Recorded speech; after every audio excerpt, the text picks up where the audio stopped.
Hi, AniQuest here. This is my recap for the anime Kaiju No. If you dig my recaps, don't forget to subscribe and smash that notification bell. The story starts in this chill city that gets straight up attacked by this monster called Kaiju. The emergency Kaiju alarm goes off all over the city, and people gotta hustle to safety spots. This thing is massive, wrecking everything in its path. So the defense force rolls up and starts blasting at it. This ain't the first time humanity's dealt with this crap. So peeps watching are waiting to see which division of the defense force gonna show up.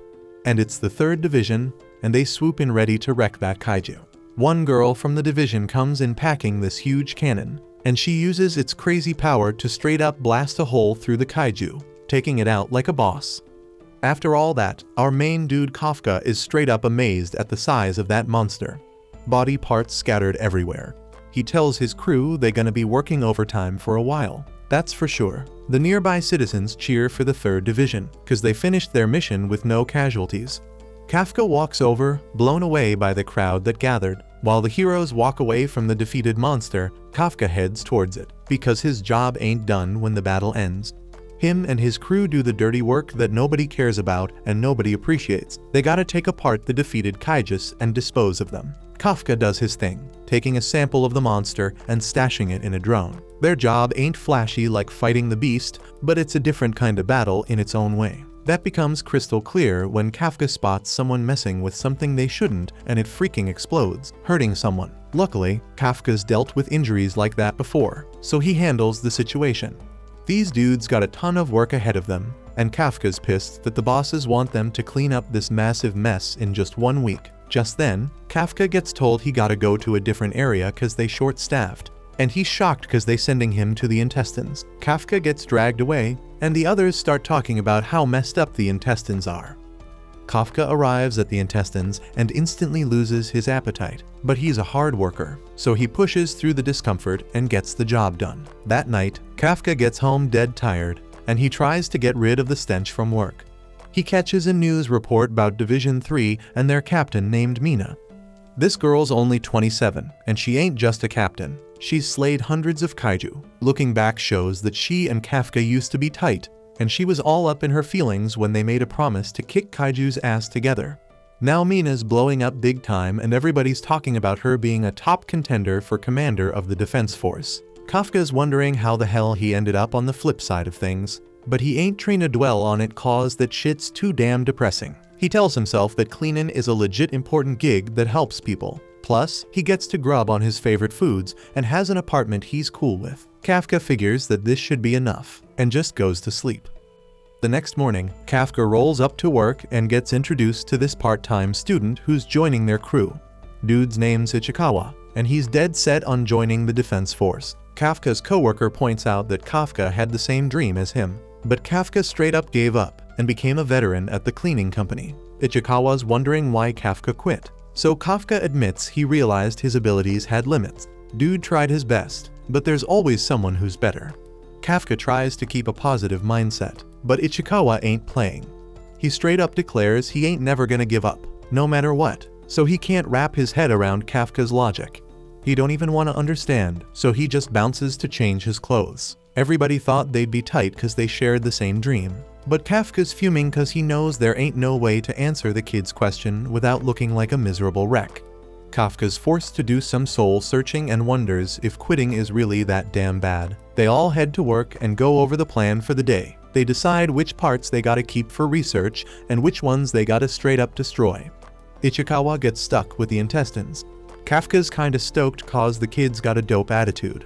But then he realizes he's gotta deal with intestines again for the 2nd damn day in a row. They say it's cause he's a pro at handling the shit. So Kafka swears he's gonna show everyone what he's made of. The boss calls out Kafka for all his damn complaints, but also gives props for being a hard-ass worker. If he passed the exam, he would have been a kick-ass defense force officer. Later, Kafka's happy as hell to see Ichikawa getting grossed out by the intestine mess. But he's dealing with the same nasty shit and trying not to puke. That's when Kafka notices the kid ain't brought much grub. Ichikawa gets all rude, saying he ain't hungry. But Kafka hands him a vitamin drink and insists he eats and drinks as much as he can. Otherwise, he ain't gonna make it through the damn workday. Kafka even offers him some nose plugs. Ichikawa turns them down, but Kafka keeps pushing, swearing it'll help him out. At the end of the damn workday, everybody gets cleaned up and one crew dips out first. Kafka's stoked cause the worst part of the cleanup should be done with. Then Ichikawa rolls up, and Kafka thinks he wants a damn rematch from their little wrestling match, but Ichikawa shocks him by actually thanking him for helping him get through the day. Before bouncing, Ichikawa mentions that the defense force changed the age limit to join. It's now 33 years old. Ichikawa knows that it's none of his business, but he could tell that Kafka looks sad. When he talked about the defense force earlier, Ichikawa straight up tells him he can quit if he wants to though. But Kafka thanks him and says Ichikawa's a better dude than he thought. Ichikawa tries to keep up his edgy act, so he reminds Kafka that he doesn't actually care. But then out of nowhere, a freaking monster pops up and goes after him. Kafka swoops in and saves his ass just in the nick of time. But Kafka's all messed up. Ichikawa's shocked by the so-called Yaju, and Kafka's gotta save his sorry ass from getting wiped out again. Kafka tells him to haul ass and get help, but he refuses to leave Kafka. Kafka reminds him he's supposed to join the defense force, but he can't do anything if he's dead. Kafka demands again that Ichikawa splits, so finally he does. Kafka leads the terrifying beast on a wild chase through the streets, barely dodging its attacks. He manages to get a breather by ducking into a narrow building, busts through a pane of glass, and manages to lose the monster for a hot second. Flashback time, Kafka and Mina both lost their schools and homes. Kafka was pissed at the kaiju, but only cause they kept him from finishing his Pokemon game. Mina's disappointed cause that's all he cares about, but Kafka's trying to stay positive. As for Mina, she's sad cause her cat named Miyako died. They both get serious as they stare at all the destruction caused by the kaiju, and they both decided at the same damn time to join the defense force. They start dissing each other for this crazy idea because they're both so damn young. But eventually, they decide to have a competition to see who can become the coolest officer. Kafka was hella confident they could pull it off and declared they'd wipe out all the kaiju together.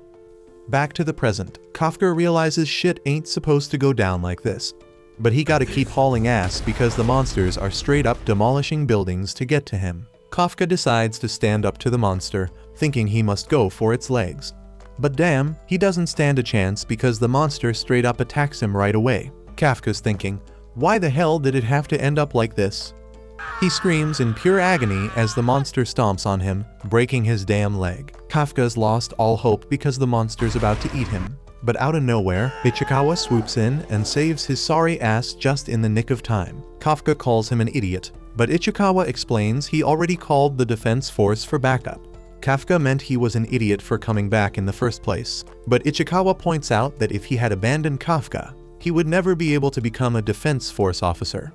That's when Kafka has flashbacks to when he got that rejection letter from the defense force and saw his dreams go up in smoke. He straight up curses himself for being so freaking useless while Ichikawa gets thrashed by the monster. Kafka's pissed cause he ain't changed at all. He couldn't even protect his friend's cat, and now he can't even protect the new kid at work.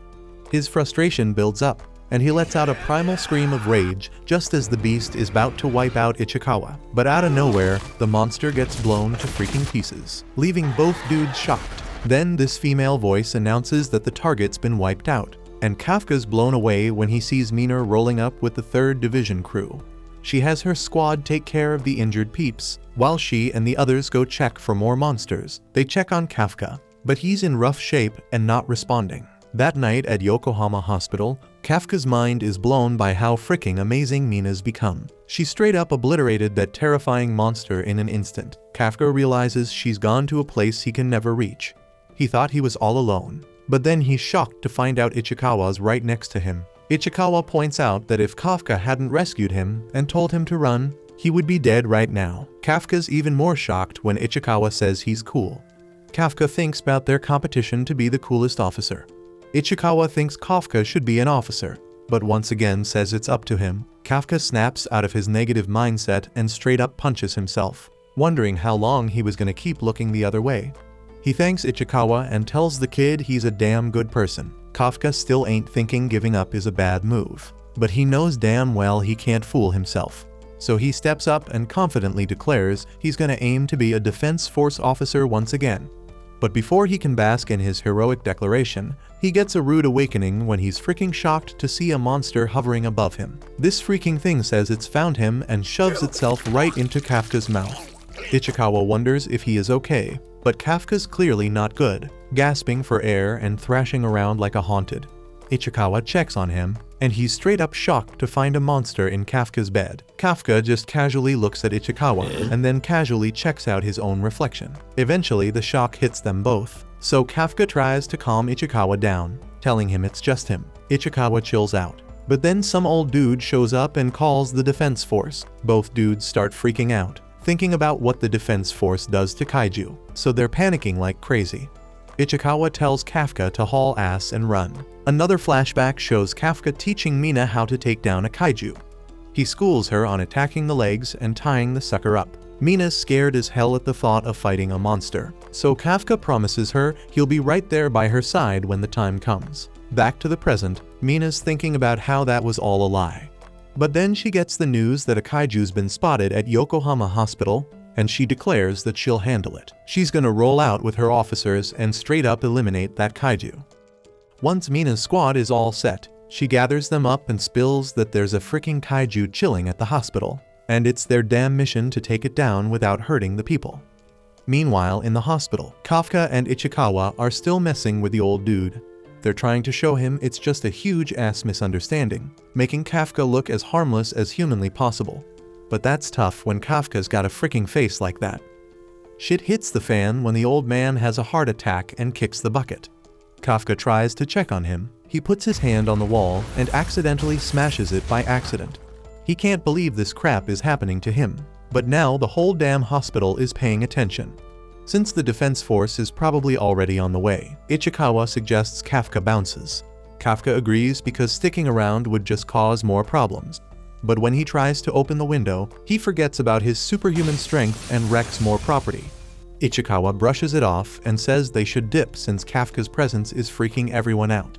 So they both leap out through the wall's hole and head into the city. The defense force gets word that the rogue kaiju has fled the hospital and is heading straight for the city, so they gear up to intercept it. Meanwhile, Ichikawa's hauling ass through the city streets, wondering when the hell Kafka turned into a freaking kaiju. He knows Kafka wasn't one earlier today. He even turns back to ask if Kafka's still the same person deep down. But even Kafka ain't sure who the hell he is anymore. His body's going haywire on its own, and he even ends up snacking on a random bird for no damn reason. Eventually, Kafka goes back to his less monstrous kaiju form. But there's another issue at hand. He's gotta take a leak. Ichikawa tells him to hold it in because they ain't got time for a bathroom pit stop. But Kafka says his body prob won't listen, and he'll just pee in the road. But with that said, he ain't got balls right now, so Ichikawa's wondering how the hell he plans to drain the lizard. And then shit hits the pavement. Kafka collapses on the ground embarrassed as hell, and wishes he could wipe that moment from his memory. But Ichikawa reminds him they gotta keep moving before the defense force rolls in. And speaking of that, Kafka asks if he can still join the defense force looking like this. But that's straight up impossible. The defense force is trained to take out kaijus like him. If they find him, they'll obliterate his sorry ass on sight. It's a cruel twist of fate for Kafka because even though he finally found the motivation to give it another shot and join the defense force, he now forever locked out because of his body. Ichikawa ain't got no way to comfort Kafka, but he finds a sick hideout for him to lay low for now. But before they bounce, Kafka's eyes catch something behind them, and he knows it ain't good. Ichikawa asks if it's the defense force, but no, it's way worse, it's an actual kaiju. The defense force gets word of the second kaiju attack going down, so they split up to handle both situations. Back in the city, Kafka somehow knows if this new kaiju is the same breed that messed with him and Ichikawa earlier. Ichikawa sees this as their golden ticket to dip since it'll divide the defense force's members. Plus, since Kafka's already cleared out the area with his presence, ain't nobody gonna die from this attack. They should just let the defense force deal with it. Kafka reluctantly agrees and starts making his way out of there. Meanwhile, there's a little girl going through hell because her family ain't evacuated, and her mom's trapped under a damn dresser in all the chaos. The mom tells the girl to get the hell out of there before she gets herself killed, but the girl's determined to save her mom. Sadly, all she gets is a front row seat to more nightmare fuel, as the kaiju closes in and crashes into the room like it's lunchtime. It opens its jaws wide, ready to munch on the poor girl, but just in the nick of time, Kafka delivers a badass elbow strike. That strike sends the kaiju flying several blocks away, and Kafka's mind is blown by how freaking strong his new body is. But then he remembers there are folks in trouble, so he turns to the girl and checks if she's alright. Obviously the girl's scared shitless of him, and Kafka's creepy smile ain't helping his case one bit. But when Ichikawa shows up, the girl calms down because she knows they're here to save the day. They finally free her mom, who's unconscious but gonna be fine once they get her to safety. The kaiju comes back, so Kafka tells Ichikawa to haul ass with the girl and her mom, while he stays back because he wants to lay the smackdown on this kaiju with all his might. Ichikawa peeps the lightning crackling around Kafka and realizes he doesn't want to be anywhere near what's about to go down. So he skedaddles while Kafka lines up for the most epic uppercut he's ever thrown. That kaiju gets hit so damn hard, it goes flying and then explodes from the inside out, showering everything around it with kaiju's guts. Kafka's left dumbfounded because he straight up one-punched a giant kaiju. But no matter how badass he may seem to regular folks after that victory, he's still a terrifying ass kaiju. He goes up to the girl and tells her the defense force gonna be rolling in soon to help her out. She doesn't gotta be scared no more because he's leaving now. But as he's walking away, the girl gathers up enough courage to call out and thank him for saving her and her mom. Those magical words hit Kafka like a flashback of the time he spent with Mina, trying to make his way into the defense force. And even with his messed up situation, maybe there's still a glimmer of hope for his dream. Ichikawa shouts to Kafka and says he called an ambulance, so they gotta dip before anyone shows up. Kafka turns to him after some deep thinking and declares he ain't giving up on his dream of joining the defense force because he promised to stand by Mina's side. A while later, Mina rolls up to the scene, but the whole crew's jaws drop when they see the kaijus already taken care of. She goes up to the little girl and asks what went down, but when the girl tries to retell it, she almost starts crying from all the trauma. Mina reassures the girl she ain't gotta be scared because she and the whole defense force gonna wipe all the kaiju off the face of this earth. At first, the girl's stoked to hear that, but then she takes a second and asks Mina to promise not to harm the good kaiju guy. She says the good kaiju's the one who saved her mom and offed the other kaiju. But Mina's still shocked hearing good and kaiju in the same breath. On the morning news, they put together a sketch of Kafka's kaiju form based on eyewitness accounts, calling it Kaiju No. 8. It's the 8th kaiju ever to get a code name. Since the defense force ain't tracked him down yet, the cleanup crew wonders why they still ain't found him. While they're chatting it up, Ichikawa strolls into the room and drops some knowledge on what's been going down. It's been 3 months since Kafka pulled off being the first kaiju to escape the defense force, so the officers are using a whole lot of defense budget to hunt him down. The shift lead tells Ichikawa that something came in the mail for both him and Kafka. Since Kafka already dipped out early to start work, he wants Ichikawa to bring his mail to him. The other dudes already know what the mail's all about because Kafka used to apply to the defense force every year, and every damn year he'd get rejected, so the team had to lift his spirits and cheer him up. Ichikawa checks out his results and damn, he's stoked to find out he passed that shit. So he dips to give Kafka his results too. But before he leaves, he takes a quick look at Kafka's results just to make sure he ain't gonna hand him a letter of disappointment. And when he peeps at it, he's all smiles and keeps on hustling. Looks like Kafka actually pulled through this time and passed the damn test. All the homies are hyped for him because they know how bad he wanted it. Ichikawa reaches Kafka and spills that he actually passed the first round of the exams this time. But when Kafka turns around while grubbing on his lunch, Ichikawa sees he's letting his kaiju form show. Kafka realized he was in kaiju mode and could have totally blown his cover if it was anyone other than Ichikawa. Now he tries to switch back to normal, but accidentally leaves his mouth unchanged. Ichikawa goes off on him, telling him how dangerous it is for him to get spotted because there are still new stories floating around about him. Both of them managed to dodge suspicion by claiming they bounced after the kaiju attack. But if Kafka keeps pulling this shit, he's gonna get exposed sooner or later. Ichikawa hands over his results, but while Kafka is still happy, he ain't nearly as ecstatic as Ichikawa thought he'd be. Mainly because Kafka always bombed the second stage of the test, so the real hard part is still ahead for him. While they're on that topic, Ichikawa asks if Kafka really plans on taking the exam looking the way he does. The first part was a breeze because it was just a written test. But the second part's gonna have officers all over the damn place. and they'd straight up wipe him if they found out about his body situation. But even with the risk, Kafka's dead set on taking the exam. In the past 3 months, he's been trying to find a way to fully turn back into a human, but luck ain't on his side. But with the age limit, this is his last shot to actually apply, so he's gotta take a chance. Ichikawa gets where Kafka's coming from, but he makes it crystal clear that if shit goes down and Kafka's in trouble, he's on his own because in this test they're rivals. Kafka reaches down to grab his water bottle, but he struggles with the cap, accidentally transforms into his kaiju form and busts the bottle. Ichikawa takes back everything he just said and straight up tells Kafka to drop out of the exam because he's gonna end up 6 feet under. But Kafka still really wants to go for it. Ichikawa gives in, but repeats that if anything goes down during the exam he is on his own. Everyone else is about to roll up for work, so he tells Kafka to get his shit together with his transformation. Once Ichikawa bounces, Kafka lets out a sigh of relief because he passed, and he ain't know what he'd do if Ichikawa passed and he didn't. But now he gotta get ready for the damn test. On test day, Kafka and Ichikawa pull up in the parking lot of the Defense Force, and Ichikawa's mind is blown by the massive ass building in front of him. He'd been on a field trip to a base before, but this joint is on a whole nother level. Kafka explains they share this area with some special Defense Force garrison. So when shit goes down, both sides join forces to handle it real quick. In other words, if Kafka accidentally transforms here, he'd be dead in 1 second. Other test takers start showing up too, so Kafka ain't seeing the point in getting scared anymore. He tells Ichikawa they should head inside soon. But then this rude chick interrupts and calls him an old man. Kafka defends himself, saying he's only 32, so he ain't that damn old.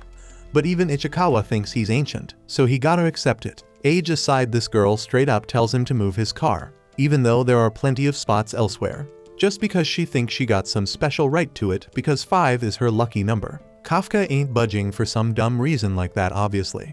So this chick decides to flex her supposed wealth. She strips down and reveals she's wearing the same battle suit those Defense Force folks rock.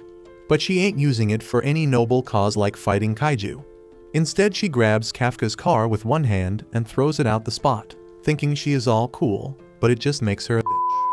But being a big shot apparently gives her the right to pull this kind of shit and get away with it. She introduces herself as Kikaru and boasts about how she kills kaiju for fun. And coincidentally, she finds it hella weird that Kafka smells like a kaiju. Ichikawa breaks it down real quick that they're part of the kaiju disposal unit. Kikaru straight up loses her shit when Kafka effortlessly lifts his truck, thinking he must have his own secret power suit. Kafka introduces himself as Examine number 2032 and puts on a dramatic show, telling the kid to remember his name. But his cool moment gets interrupted when he sees Kikaru's butler taking his damn parking spot. Kikaru thought this exam would be hella boring, but now she's feeling the thrill. She swears she'll make Kafka a big joke and bounces. Ichikawa's all pissed at Kafka for already using his powers, but Kafka points out that he only transformed the part she couldn't see.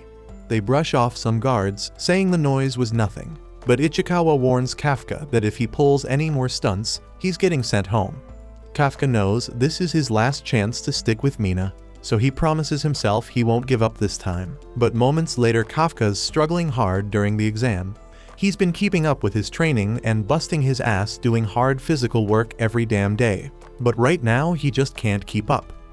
Flashback to earlier when Ichikawa explains the second stage of the exam, which has 2 parts, a fitness test and an aptitude test. They can't change their aptitude, so they gotta get the best damn grades they can in the fitness test.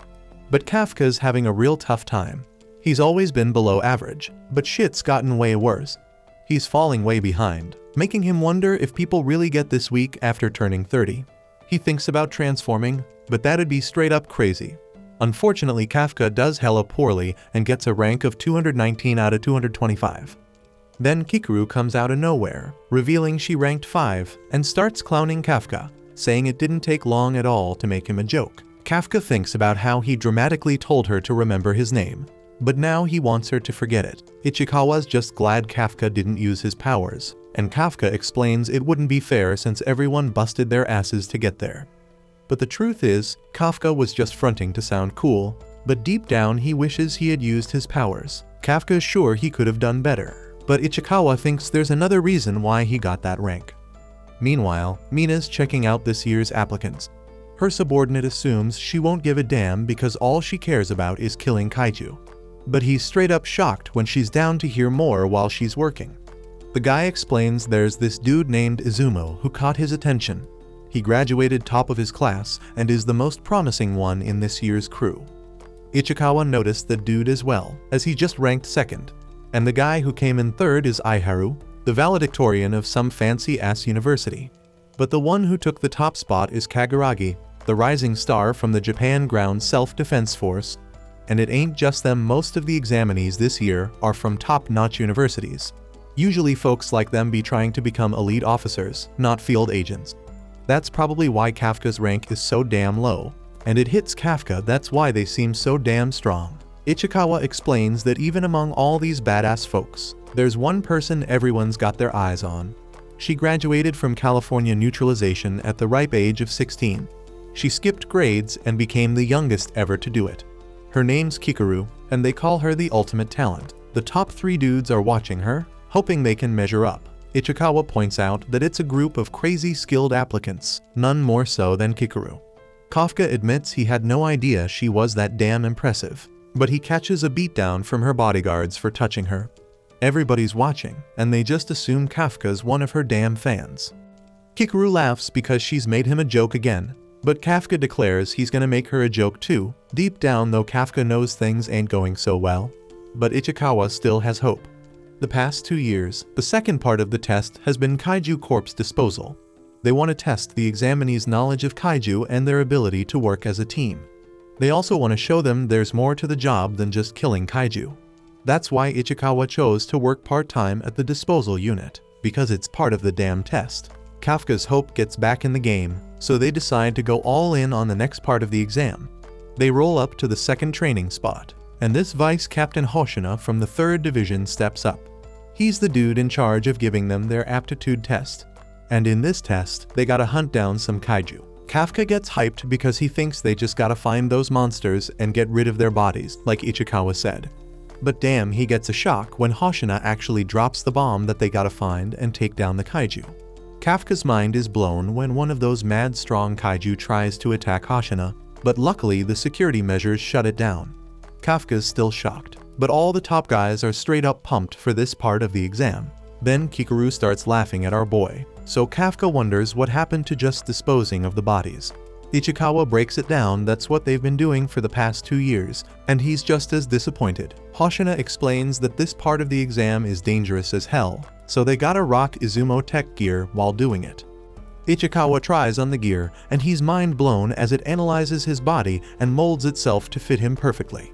The suit becomes one with his body, and Ichikawa can even feel his muscles getting stronger. These suits are legit Demon Defense Force combat gear made from organic material ripped from the kaiju. They boost the combat power of the wearer like crazy. Meanwhile, Konomi, the operator from the 3rd Division, says she's gonna start measuring the combat power unleashed by those wearing the suits. Ichikawa's at 8%, Izumo's at 18%, Kaguragi's at 15%, and Aiharu is at 14%. Unleashed combat power shows how much of the suit's power they can tap into. Even after mad training, it usually hovers around 20%, and they're lucky if they get one applicant a year who hits over 10%, but these 3 dudes are all above 10%. So Hoshina wonders if this year's gonna be off the charts. Then shit gets real when Konomi sees Kikaru's unleashed combat power is at 46%. Everyone's in awe of her, and Hoshina thinks how she's already at a platoon leader level, and she ain't even joined the force yet. They assume this must be some kind of record. Ichikawa feels down on himself because he's only at 8%, but Hoshina tells him that's still pretty solid for a first-timer. As long as the examinees ain't rocking a big fat 0, they'll pass, and Hoshina straight up admits he's never even seen a 0 before. But hey, there's a first time for everything, and everyone's shocked once again because Kafka's unleashed combat power is revealed to be a big fat 0. Everyone's straight up laughing at him, and even Konomi starts wondering if there was some kind of glitch or mistake. Kafka tells them to give him a bit more time, because he's trying to squeeze out that combat power. But damn, Hoshina can't control his laughing, and straight up tells him this ain't like using the bathroom where you can just squeeze it out. Hoshina's starting to like Kafka's vibe. but he's pretty sure Kafka ain't gonna pass the exam. Kafka starts thinking there might be some kind of secret or trick to boosting his percentage, so he works his ass off trying to figure it out before the exam ends. Kikuru's getting real frustrated with him and wishes he'd just show the power he used back in the parking lot. Then Hoshino walks in and announces it's time for the final part of the exam.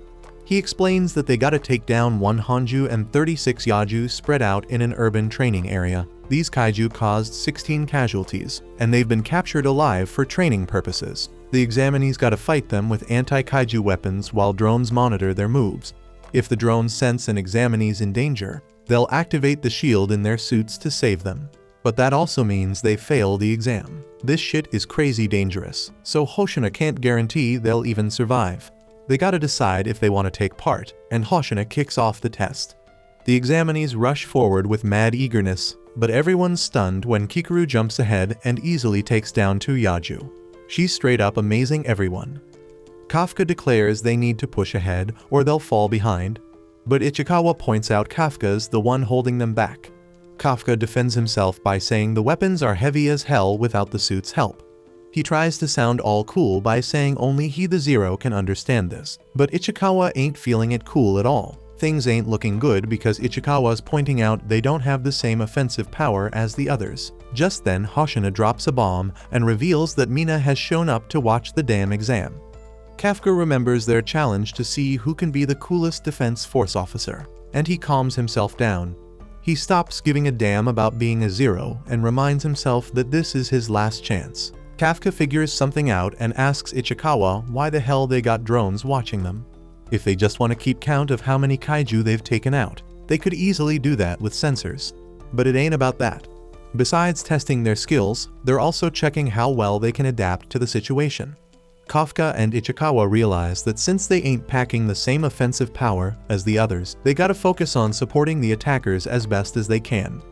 They spot a fight going down nearby, so they position themselves to lend a hand. Kafka notices the hooves of this Yaju and remembers it from one of his cleanups. His experience pays off because he knows stun grenades mess this Yaju up big time. It's got weak eyesight but crazy good hearing. Once it's deafened, it's an easy target. But Kafka ain't done showing off his expertise. He tells Izumo to aim for its stomach because that's its weak spot. The attackers follow his lead and are shocked when they take the beast down. They thank Kafka for the sick support, but Kafka's pissed because he calls them Kikuru's fan. In the observation room, they actually start paying attention to what Kafka and Ichikawa are doing. Kafka points out to Ichikawa that they've taken apart more kaiju bodies than they can even count. He's feeling confident now because they can use that knowledge. Kafka's relieved because he don't need his kaiju power anymore. He's finally stoked because he can make up for all his screw-ups. But all that optimism comes crashing down real quick because a kaiju pops out of nowhere. This thing sends Kafka flying into a building, and Konomi detects that he's seriously messed up. He can't keep fighting, and the damn Yaju is closing in on him. They get ready to activate his suit shield. Kafka knows they'll probably use the shield, but he also knows that means he fails the exam. He's aware that Mina's watching, so he tries to force himself up. He refuses to embarrass himself in front of her anymore, but this damn beast is about to chow down on him. Konomi starts activating the remote shield, and Hoshina thinks about how he knew Kafka would be the first to drop out. He finds it a damn shame because Kafka was a hilarious dude, but just then, the Yaju gets blown to pieces, and Kikuru points out that she's made Kafka a joke for the 3rd time. And she straight up declares that as long as she's on the battlefield, nobody's allowed to quit. Kafka's blown away by her, but before he can say anything, she cuts him off. She announces that she's gonna keep kicking Kaiju's ass and tells him to just lie there on the ground like a damn loser. The other dudes can see she's going for the main target, but they ain't just gonna let her have it.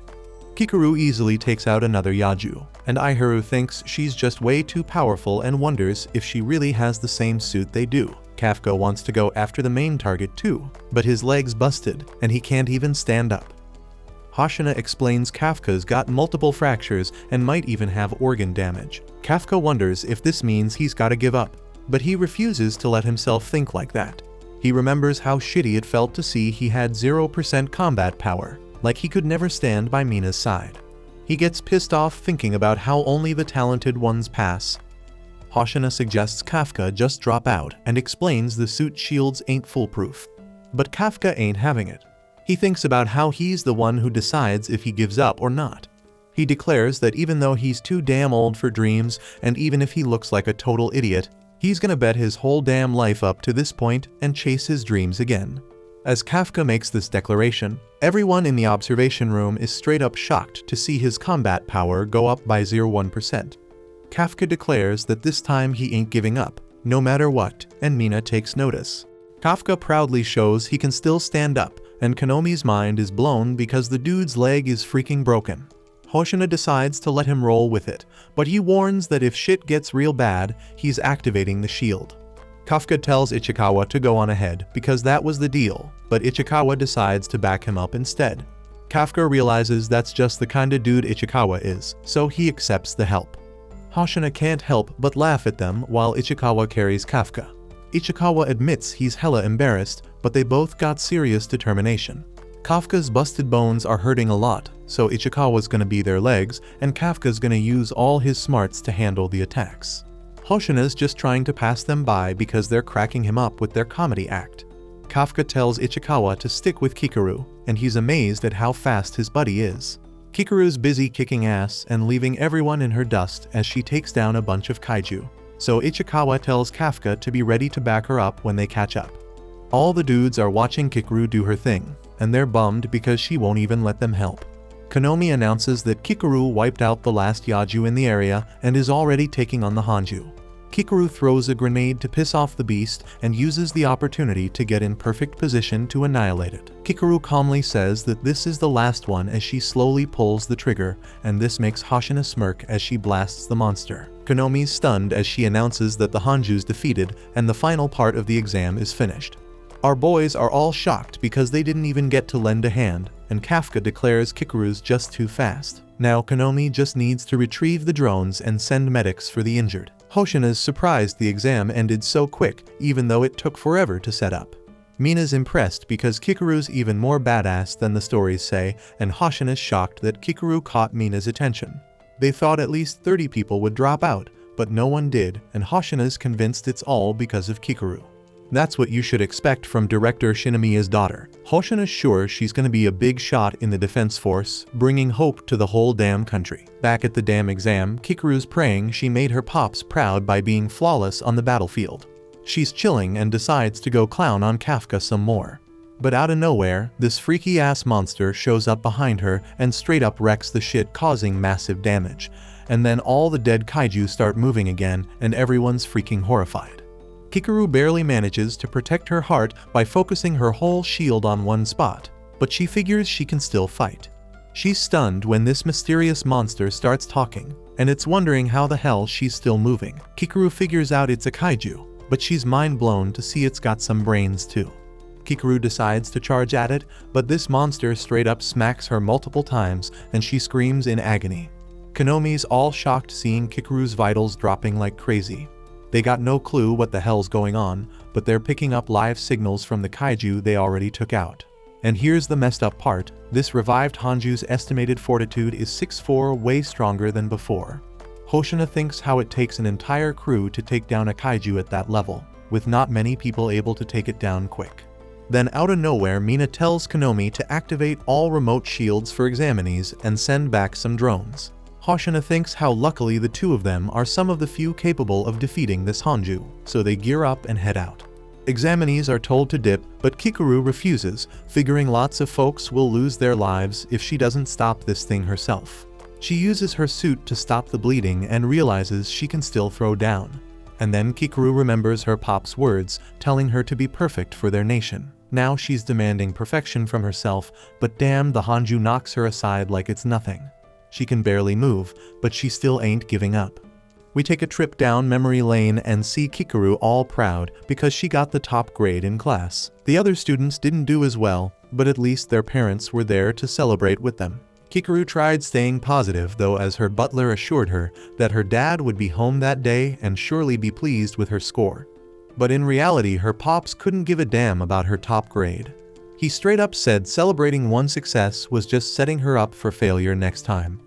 Instead of throwing a party, he wanted her to focus on the next goal.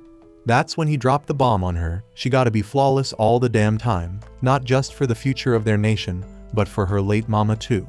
The words from her pops still weigh on her to this day, but she ain't taking it lying down.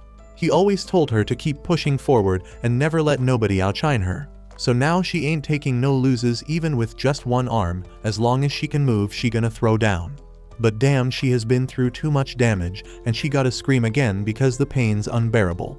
Just then one of the drones spots the Hanju and Konomi's all shocked to see that its severed offensive uni organ has regenerated. Hoshina's getting real worried, while Konomi figures it's gathering energy for a major attack.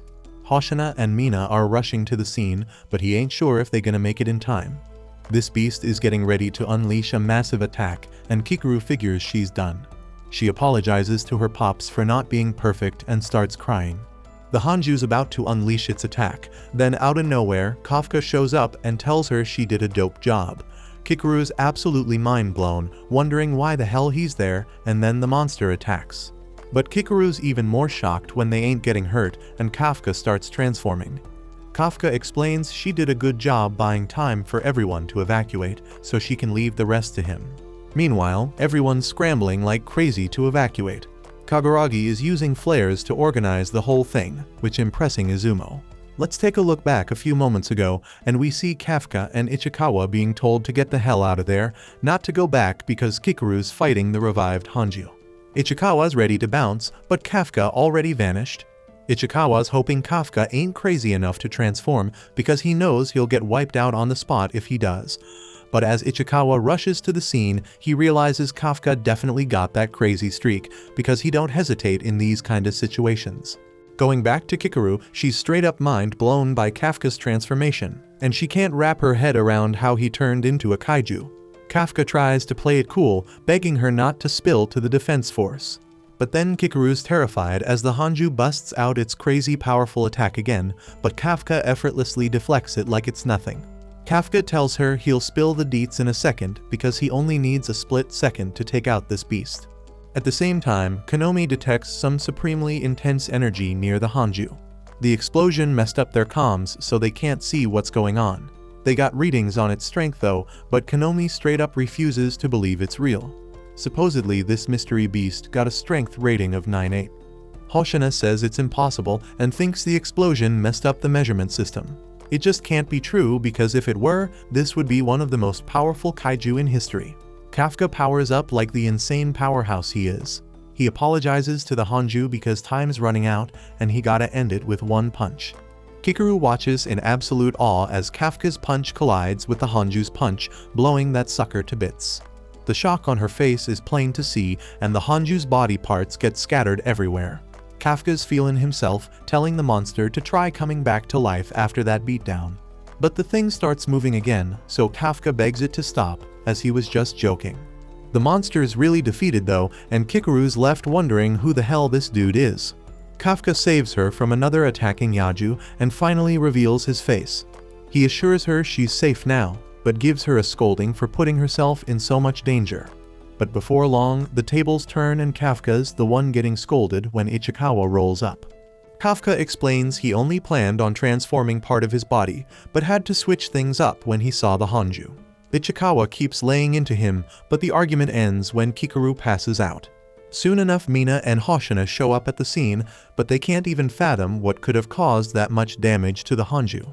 Just then Konomi reports that Kikaru, Ichikawa, and Kafka made it out, meaning the evacuation's all done and dusted. Hoshina admits that Kikaru is hella strong, but there ain't no way she could have straight up obliterated the Hanju like that. Mino points out that there's a bunch of stuff they don't understand, with the kaiju coming back to life and this massive blast area. Mina then orders an investigation unit to check out the area while she and Hoshina finish off the rest of the Yaju. Hoshina realizes this blast is similar to what they saw 3 months ago, and he wonders if there's some connection going on. Later we see Kafka back in another damn hospital. Ichikawa explains that Kikaru's getting treated with the best tech the defense force has to offer. Kafka reflects on the exam and how it reminded him just how damn hard it is to compete against super talented folks. It also reminded him that when you're chasing your dreams, there's always going to be someone out there who's beating you at the things you care about the most. But most importantly, it got him so hyped up that he couldn't even care. Kafka's glad he decided to take the exam again, and he thanks Ichikawa for giving him that push. Out of nowhere, Mina shows up surprising everyone.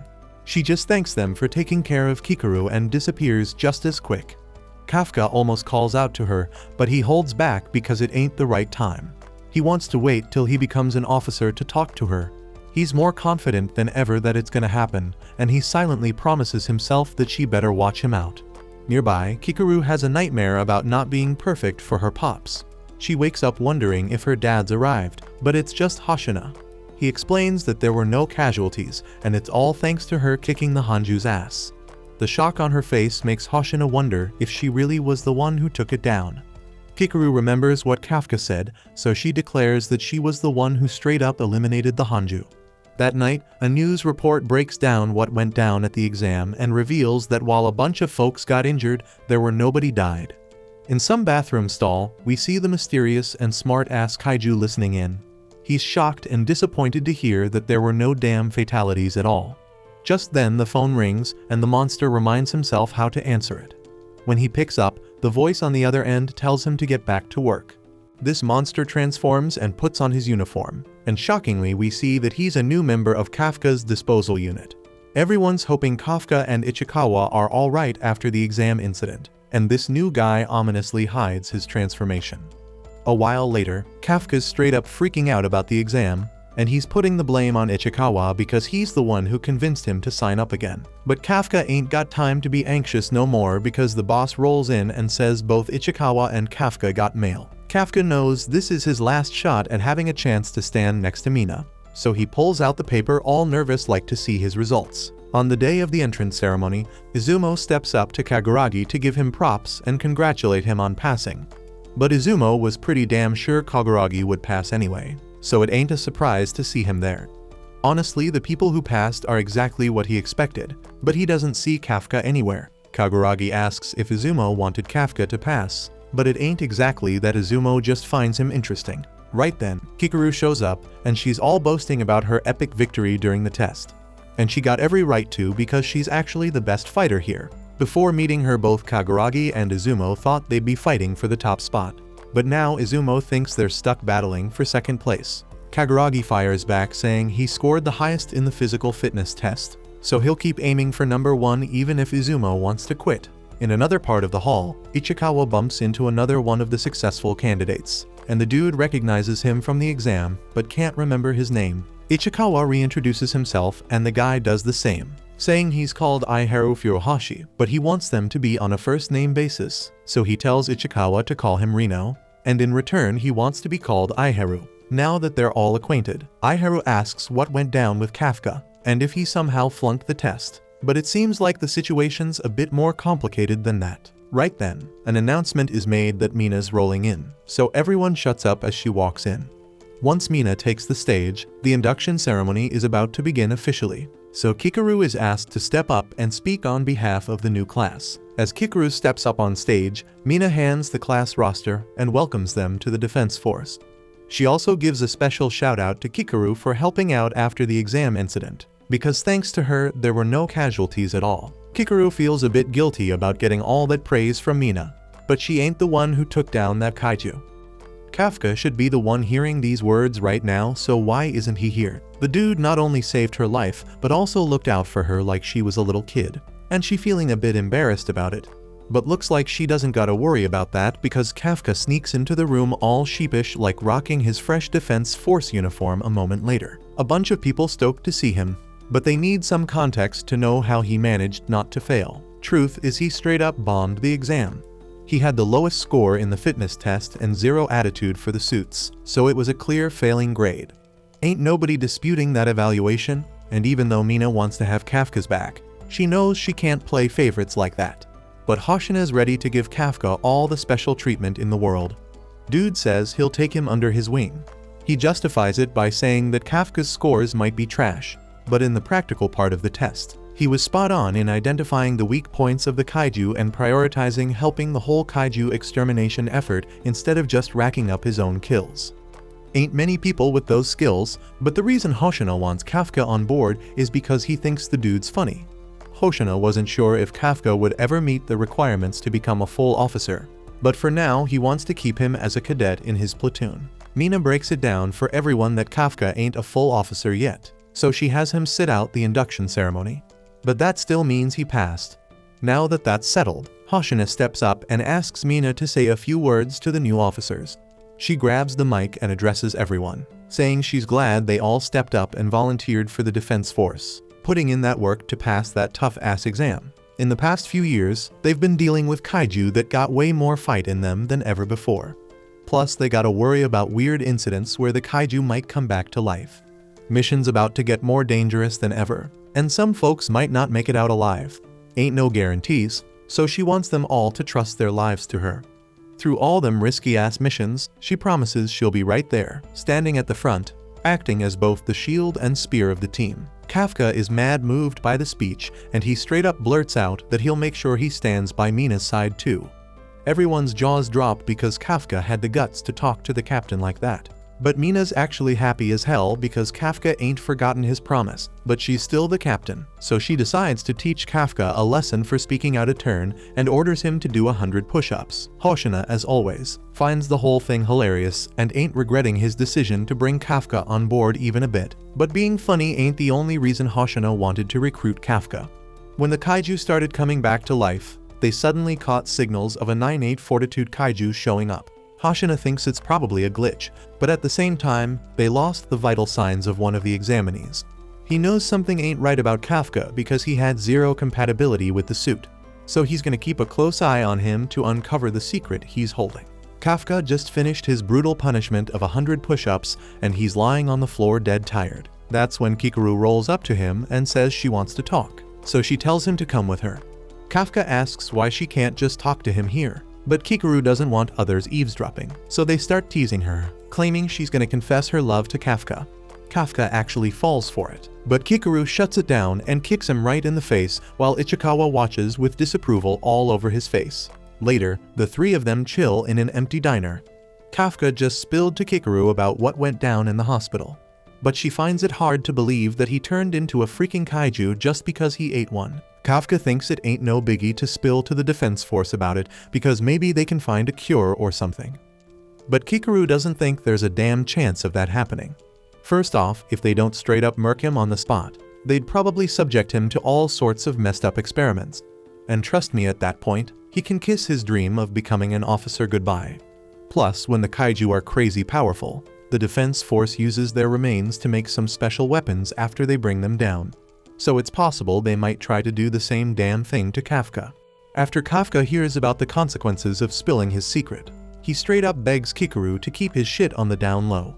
She ends up agreeing not to snitch because he saved her life, but she makes it clear that if she ever finds out Kafka's a kaiju who's a threat to humanity, she won't hesitate to straight up kill him. Ichikawa freezes up when he hears how serious she is. But Kafka is actually relieved because he wouldn't want to stay alive if he posed a danger to society. Later, Ichikawa's in a training exercise, learning how to use the anti-kaiju guns like a pro.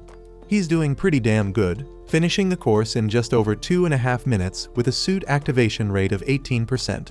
He's come a long way since he first joined. Because of that, Aiharu feels the pressure to do just as well because he can't let himself be outshined. Through some petty competition, Aiharu manages to beat Ichikawa's time and gets an activation rate of 20%. He wastes no time rubbing it in Ichikawa's face, but then he gets a reality check that there's always someone better when Kikaru shatters his record by a whole minute, and her suit's at 55% power. She wastes no time gloating and letting him know she's superior. Meanwhile, Izumo feels all inadequate because of Kikaru's superior look, but Kaguragi reminds him that if he's got time to worry, he's got time to train, otherwise people are gonna catch up to him in no time. Right now, Kaguragi and Izumo are on equal ground in terms of battle power, and Kafka's off doing his own thing. Exciting as hell because he finally got his suit up to 1%. He turns to Kikaru and proudly declares that he's turned his 0 into a 1. But she doesn't get why he's bragging about it when she's at 55. Hoshina still finds Kafka amusing, but he straight up tells him he ain't gonna become an officer at this rate. At best, he'll last 3 months before getting the boot. After hitting Kafka with some hard facts, he tells everyone they gotta run 10 laps around the perimeter, and then the training's done for the day. They think it's unfair and start complaining. So Hoshina ups the stakes and makes them run 15 laps instead. He tells them to get moving. A bunch of the new recruits have developed rivalries with each other, and Hoshina's happy about it because the competition's helping them get stronger than ever. After finishing their training, everyone heads to the baths, and Kafka is dead tired from running laps at the end of the session. But Ichikawa and Aiharu are full of energy, especially Aiharu, who's flexing his muscles like crazy. Ichikawa ain't impressed though because he's got just as much muscle mass. Kafka can't stand being left out, so he decides to show these young dudes what real manly muscles look like. Aiharu is impressed at first, but Kafka quickly runs out of breath and shows Aiharu what a real man's stomach looks like. Aiharu and Ichikawa burst into laughter at Kafka's expense, but he warns them that the same fate awaits them once they hit 28, so they better be ready. However, their confidence takes a hit when Kaguragi shows up and demonstrates what peak physical form truly means. Embarrassed, they all jump into the bath to hide their shame, but soon enough the conversation returns to normal. Kafka is just happy to be having this kind of fun after a long time. On the girls' side, Kikaru and a couple of unimportant officers enter the changing room and find Mina there. They were about to leave and let her finish, but Mina says it's cool and that she was about to leave anyway. With her permission, they all go their separate ways, and Kikaru follows behind Mina to put her clothes in the washing machine.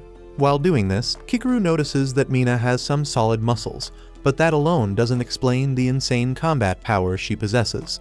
But all that staring got Mina's attention, so Kikaru asks her directly about how she got her muscles. Mina agrees to show her the basics of her training routine since she's there anyway. Although Kikaru wasn't expecting it, she's grateful for the kind gesture. Back to the boys, they start discussing why they joined the defense force. Aiharu goes first and explains that he joined because of Mina. She saved him from a kaiju when he was in middle school, and ever since then he's wanted to be just like her. The others have similar reasons for joining, all stemming from their admiration for Mina.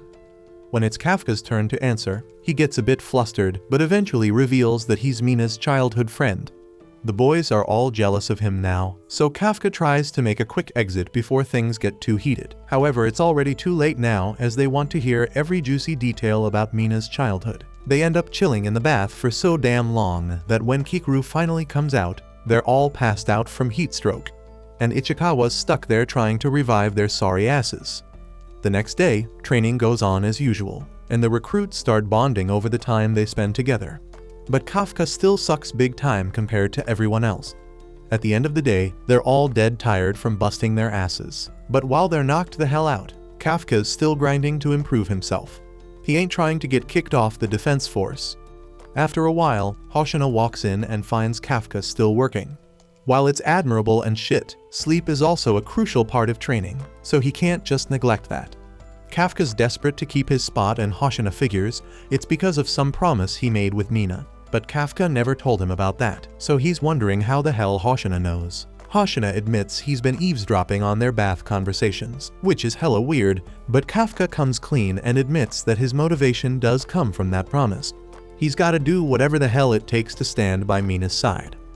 Hoshina interprets this as Kafka trying to snatch his vice captain position, and that's exactly what Kafka's aiming for.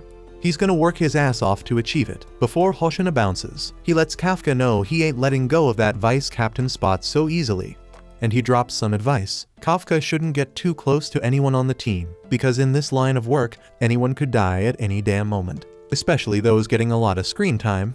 Right then, an alarm starts blaring, which means there's a kaiju emergency going down. Hoshina tells Kafka to hustle because it's time for his first mission. Konomi gives Mina a status update, letting her know that the area around them is being cleared out. It's a crazy scene with hella people waiting to hop on some buses. The defense force is working with another crew who's setting up a command post nearby. As for that Honju that popped up, it came from underground and it's gotten even bigger, and more of those Yaju things started showing up too. Mina ain't playing around though. She decides she's gonna handle that Honju herself and finds a spot to snipe from. Mina gives everyone some good luck vibes and they head out. Hoshina declared it was time to hunt some kaiju, and Ichikawa's trying to wrap his head around the fact that this is their first mission. Kikaru's staring at Kafka. Can't believe he's Kaiju number 8. She's dead serious about hoping he doesn't let her down, but of course the dude's about to throw up. Somewhere else, we get a scary-ass look at that massive Hanju and the evacuation shelter. Kafka and the rest of the Hoshina platoon gather at the neutralization area, and Kafka's getting his first glimpse of that giant monster. Hoshina explains that Mina's crew will handle that Hanju, but the problem is it's popping out a shitload of Yaju. Their job is to make sure those Yaju don't escape the neutralization area. Since they're new recruits, they gotta hold down the rear. But that also means they're the last line of defense. Ain't nobody got questions because they're all focused on the mission. So Hoshina gets them ready to roll. He declared no matter how good their training scores, that won't save a single life out here. It's time to show what they're made of in the real battlefield. The guys show their solidarity as they get hyped, and Hoshina tells them to have a blast out there. Civilian evacuation is done, and Mina's just 8 minutes away from her position. Kafka hits up Ichikawa and straight up says he gotta prove himself on this mission. He's thinking about how Hoshina straight up told him he won't make it 3 months at this rate, and Kafka's scared he won't get another chance to show what he's made of. Dude's feeling mad nervous, but for some reason, he's also hella excited. He can't even explain why, but Ichikawa realizes this is the job Kafka always dreamed of. So they both swear to make this first mission a banger, and they hear that the first batch of Yaju just rolled into their area. Everybody's locked and loaded, so they all jump off the roof like freaking superheroes. Kafka's all confident, shouting that this mission's gonna be a success, but he's the only one taking his sweet time climbing down the side of the building. Meanwhile, Mina rolls up to her sniper spot. Another crew's told to lure the Hanju elsewhere, so they start letting it rain on that big-ass monster. After a few attacks, that giant beast starts moving, and Hoshina's eagerly waiting to see everyone prove themselves. The fight's on, and Kafka's surprised because it ain't nothing like the damn exam. He's feeling mad calm for some reason. Now Kafka feels like his suits actually got his back, so he confidently unleashes his combat power. But damn, he gets straight up wrecked by a Yaju. His combat power's still sitting at a pathetic 1%, so Kikuru schools him, saying he's way too far up front and should chill in the rear. Some vets are hella annoyed they gotta fight alongside the rookies. They wish these newbies would just get the hell out of their way and hide somewhere. The veterans decide to play it safe and wait for the front lines to figure out the weak spots of those damn Yaju. But they're all shocked when Kikuru starts taking down those monsters like a freaking pro. She ain't about to sit around and wait, so she goes ham attacking anything that looks like a weak spot. Kikuru wipes out a bunch of Yaju, leaving the veterans in awe because rookies ain't usually packing that kind of power. Kikuru blushes when Kafka gives her props, saying she did a damn good job. But she gets all annoyed when her suit detects her heart rate shooting up. Meanwhile, the rest of the crew's working together to take down a Yaju. But Aiharu is straight up shocked when he sees Ichikawa taking one out all by himself. Ichikawa breaks it down that he swapped out the burst rounds in his rifle for freeze rounds. He wants to slow the damn Yaju down while he fights. It's a better fit for his style, and Ichikawa's confident that once he gets the hang of it, he'll be an even better kaiju hunter. But that ain't enough for him. Ichikawa's thinking about getting even stronger, so Kafka won't ever have to transform again. The other top dogs in the crew show off their skills too, taking out a bunch of Yaju. The rest of the squad can't believe how strong the newbies are. Even the leaders didn't know they had it in them. Kaguragi and Izumo start competing to see who can eliminate more kaiju, and one of the platoon leaders straight up goes into cougar mode as she drools over them. Hoshina informed her that the average unleashed combat power of the new recruits is higher than most years. There are a few standouts at the top, and they're pushing everyone else to step up their game. Reports keep coming in about Yaju getting wiped out, and Kafka's shocked to find out that Ichikawa and Aiharu are pushing forward too. Kafka starts feeling down, thinking he's holding everyone back when they're working so hard. He wonders if there's anything he can do, but then it hits him. The veterans wanted to wait and find out the weak spots of the Yaju. Kafka takes a look at one of the dead Yaju and decides he's gonna fight in his own way. The others are straight up shocked when they see Kafka messing with the corpse. He's knee-deep in that shit, and he realizes that even at just 1%, the suit makes it easy to tear apart a kaiju body. That shit's so useful. He's thinking they should hook up the cleaning industry with these suits. Kafka figures out the structure of the kaiju, but the core ain't where it's normally at in a fungal-type monster. He starts searching around, and damn, he's shocked when he finds it. He lets Hoshina know that the core of the Yaju is at the base of its neck. Kafka even spills on the best way to attack it for those with weaker attack power. But here's the real kicker. Kafka discovers that these Yaju have reproductive organs. Those white bumpy things on their rear. Yeah, if they ain't destroyed, the dead bodies could pop out new kaiju. Hoshina's mind is blown by Kafka's findings, and he tells Kanamido to spread the word. Hoshina gives Kafka props once again, and Kafka can't believe he's actually helping out the defense force. Kafka rushes off to take care of the defeated kaiju's bodies, swearing he'll do whatever it takes to be by Mina's side. But then he freezes as a massive explosion goes off. Hoshina fills him in that the main attack on the Hanju has started. They've lured the Hanju to the target zone, and the other squads are keeping it in place with suppressive fire. Mina busts out her mega weapon and gets ready to unleash hell. With everyone at a safe distance, Mina gets the green light to fire. Mina's thinking about her competition with Kafka to be the coolest officer, and she's ready to show him how far she's come. The crazy amount of power she unleashes causes the ground beneath her feet to crumble. Her suit announces that Mina's combat power is at an incredible 96%. Hoshina watches her and hopes Kafka's paying close attention too. Mina lets loose with her weapon, and that insanely powerful attack straight up obliterates the massive Hanju. Hoshina wanted Kafka to see the raw power of the person he's trying to stand beside. With the Hanju's core exposed, Mina loads another round into her weapon. She fires again, wrecking even more of the Hanju, and Konomi announces that its vitals are gone. That thing crumbles to the ground, and Konomi's a bit surprised when Mina loads a third round. Mina fires away once more, and Konomi says the Hanju ain't moving anymore. Everyone's blown away, but they're all shocked when Mina loads a fourth round into her weapon. Konomi points out that the Hanju's already down, but Mina straight up demands that Konomi give her the order to fire again, and she does. Mina takes aim and shoots at that monster yet again. Kafka's straight up in awe of Mina, and Hoshina rolls up wondering if Kafka's ready to give up on his goal. Standing by Mina's side means he's gotta match her insane strength. Hoshina straight up admits he can't even do that himself. His combat power ain't as good as hers when it comes to long-range weapons, so he can't take down the big shots like she can. But when it comes to small and mid-size kaiju, it's a whole different story. Right then, Kafka starts freaking out because a kaiju sneaks up behind Hoshina. But it's a chance for Hoshina to flex that power he was talking about. With just a tiny move, Hoshina slices that Yaju into pieces and boldly claims he's better than Mina when it comes to monsters of that size. Kafka couldn't even catch a glimpse of his attack, and Hoshina breaks it down that his family's been a clan of kaiju hunters for generations. He goes on to spill that the captain and vice captain are the force's top dogs, which is why they rock special gear tailored to their fighting styles. Mina lets Hoshina know the Hanju's down for the count, so Hoshina tells Kafka it's finally time for the real deal to kick off. Kafka's all confused because the Hanju's already down, but Hoshina reminds him that the real issue is the swarm of Yaju still chilling inside its carcass. A crazy number of Yaju start pouring out, so Hoshina tells everyone that once they clean up the riffraff, they can bounce and head home.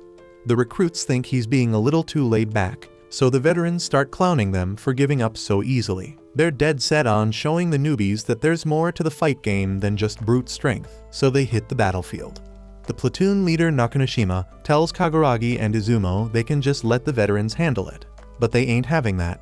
They want to throw down too. Konomi peeps the new recruits and sees they're straight up worn out. Their combat power and endurance are both taking a nosedive. Hoshina points out that this mission is major, but if they can conquer it, it'll take them to the next level. Most officers cap off their career with combat power between 20 and 30%, but there's a tiny bunch who break through that barrier and become captains. Hikaru is the only new recruit who's reached that level, but Hoshina thinks there might be another one. That other person is Ichikawa. Next thing we see is Ichikawa straight up taking out another kaiju, and Aiharu is pissed. He's put in years of training at some top-notch tech college, so he can't figure out why he can't keep up with Ichikawa. Just then, they're told more Yaju have been spotted nearby, so they both head to the front lines. Ichikawa gets shocked when he peeps the jacket of the monster's sweeping company, and he's wondering why one of the cleaners is kicking it there. They try to explain that the cleaners ain't gonna be needed for a while, but they straight up get ignored. The mysterious dude is just disappointed because the reproductive organs he loaded the Yaju with got wrecked. He wonders how they found out, and he's speculating someone on the force knows all the deets about kaiju. These dudes are then shocked when the guy turns to them with his messed up face and asks if they know anything about what went down. The dude straight up gets up and points his finger right at Iharo, and it's looking real bad. Ichikawa straight up shouts at Iharo to get the hell out of the way, but damn, he's too slow. Ended up getting blasted right through the chest. Fortunately, he managed to keep his heart intact. But damn, the bleeding's still messing him up real bad. So Ichikawa tries to calm him down so he can use his suit to stop the bleeding. By now, they both realize this thing gotta be a freaking kaiju too.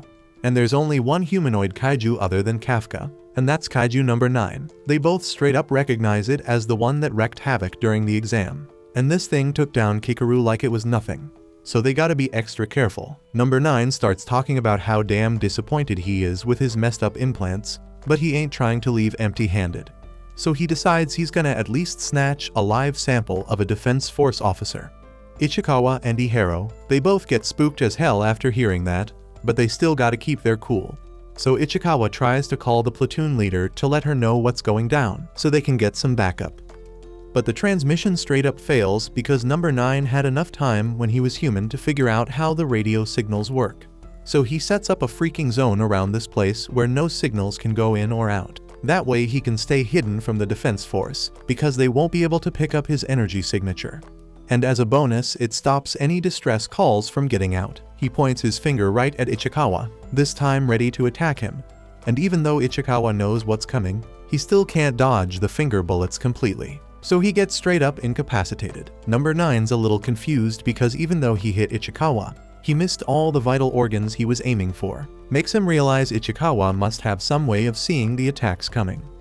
Back when Kafka and Ichikawa met up with Kikaru at the diner, she straight up wanted to fill them in about her encounter with number 9, just in case they ever ran into him. The finger bullets he is using might look like some kind of magic at first, but if you pay real close attention to his fingers, you'll be able to tell when he's about to fire, and once Ichikawa gets the hang of it, he's finally able to straight up dodge the bullets like a pro. Iharo's straight up shocked that Ichikawa was able to dodge such a quick attack.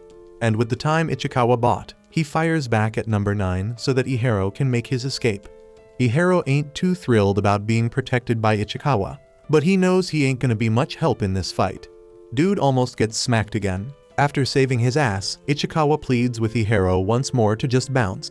And this time Iharo realizes how messed up the situation is, so he listens and starts limping away. Ichikawa may be brave as hell for going against number 9 solo, but he knows Kikaru didn't stand a chance against this monster, so there's no freaking way he's gonna come out on top either. But even with the odds stacked against him, Ichikawa wants to be an officer who's willing to risk his life to save his friends, just like Kafka did for him.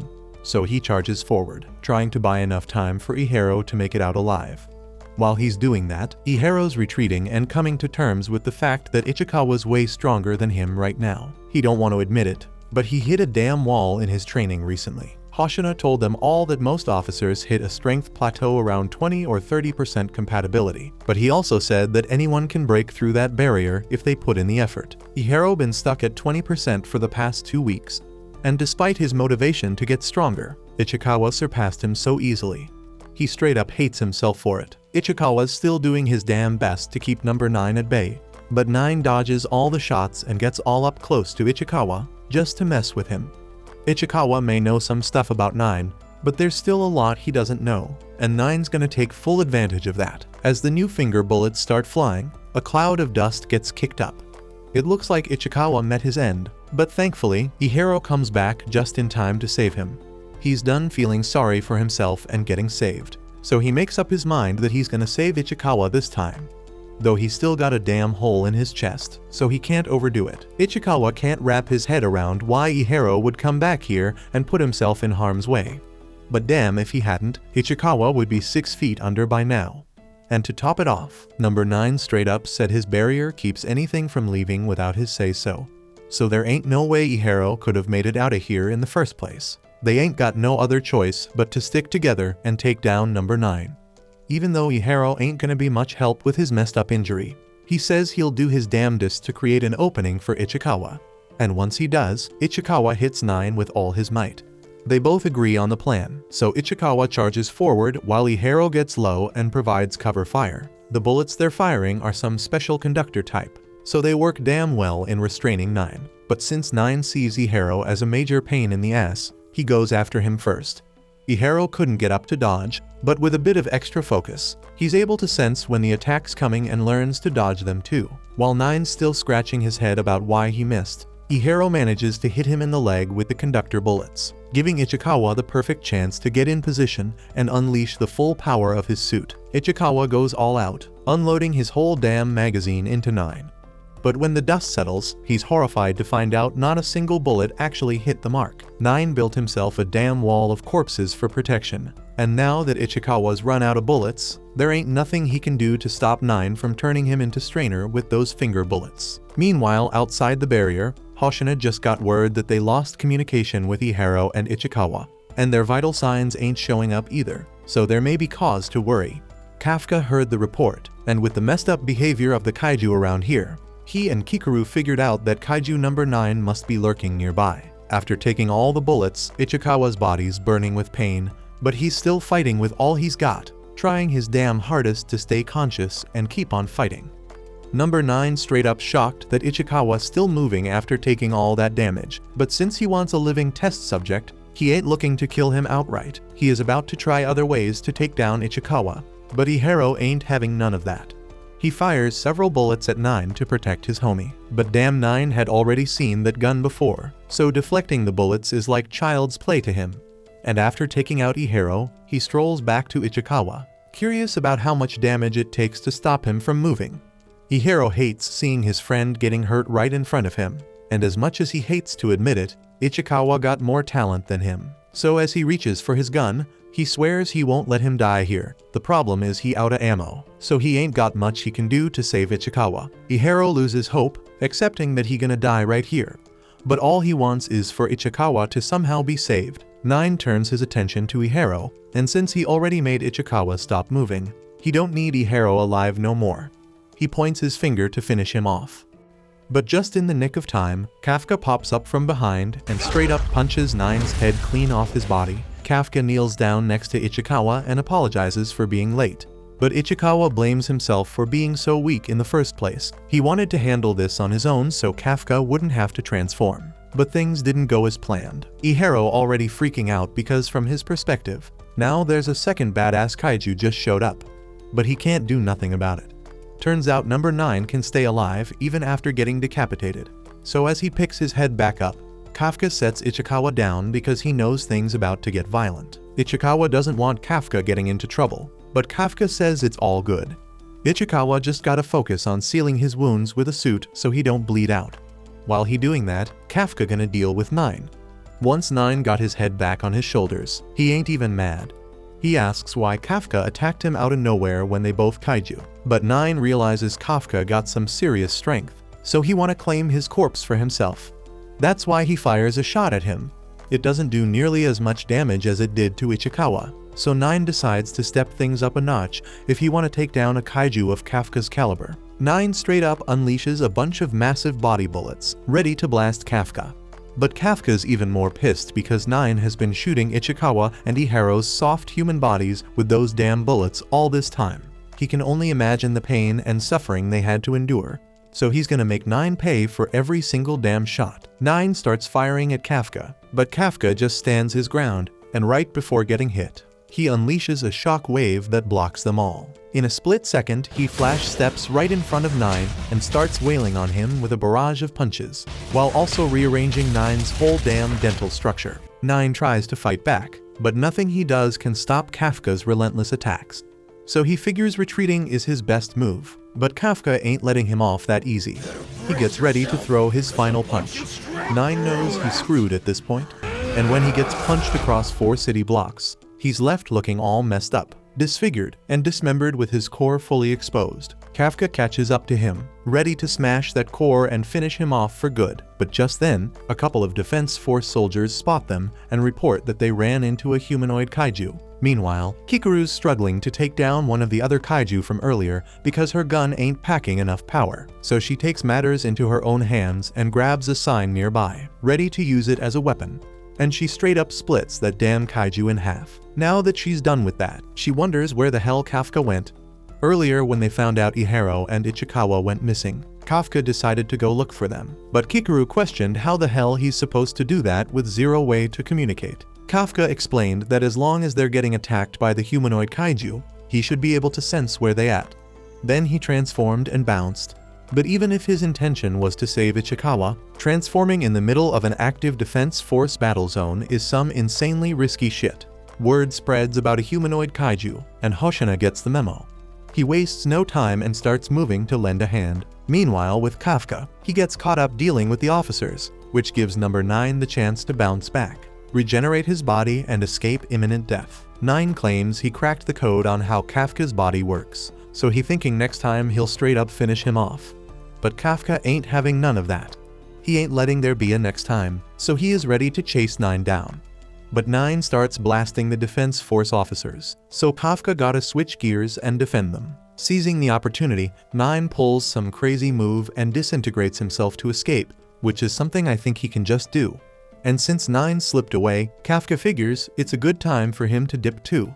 He throws a punch to create a distraction, then jumps high in the sky to make his getaway. He's bummed he couldn't take 9 out for good, but at least he saved Ichikawa and Iharo from biting the dust, so he's feeling good about what he accomplished. Just when he thinks he in the clear, Vice Captain Hoshina creeps up behind him. Hoshina straight up believes Kafka's the one who messed up Ichikawa and Iharo, so he's mad as hell and ready to wreck Kafka. Before Kafka even blinks, Hoshina's right there in his face, almost slicing his head off. Kafka's forced to retreat, dodging Hoshina's strikes. Kafka remembers Hoshina talking about how he's a beast at taking down smaller kaiju, and damn, he wasn't lying. Kafka had only seen Hoshina smiling before, but when he's serious, he a whole different breed. Hoshina steps out of the alley, and he wants permission to unleash his suit's full power by removing the limiter, and he cranks it up to 92, dead set on taking out Kaiju number 8. Kafka ain't looking to hurt Hoshina because he knows his fists are straight up lethal.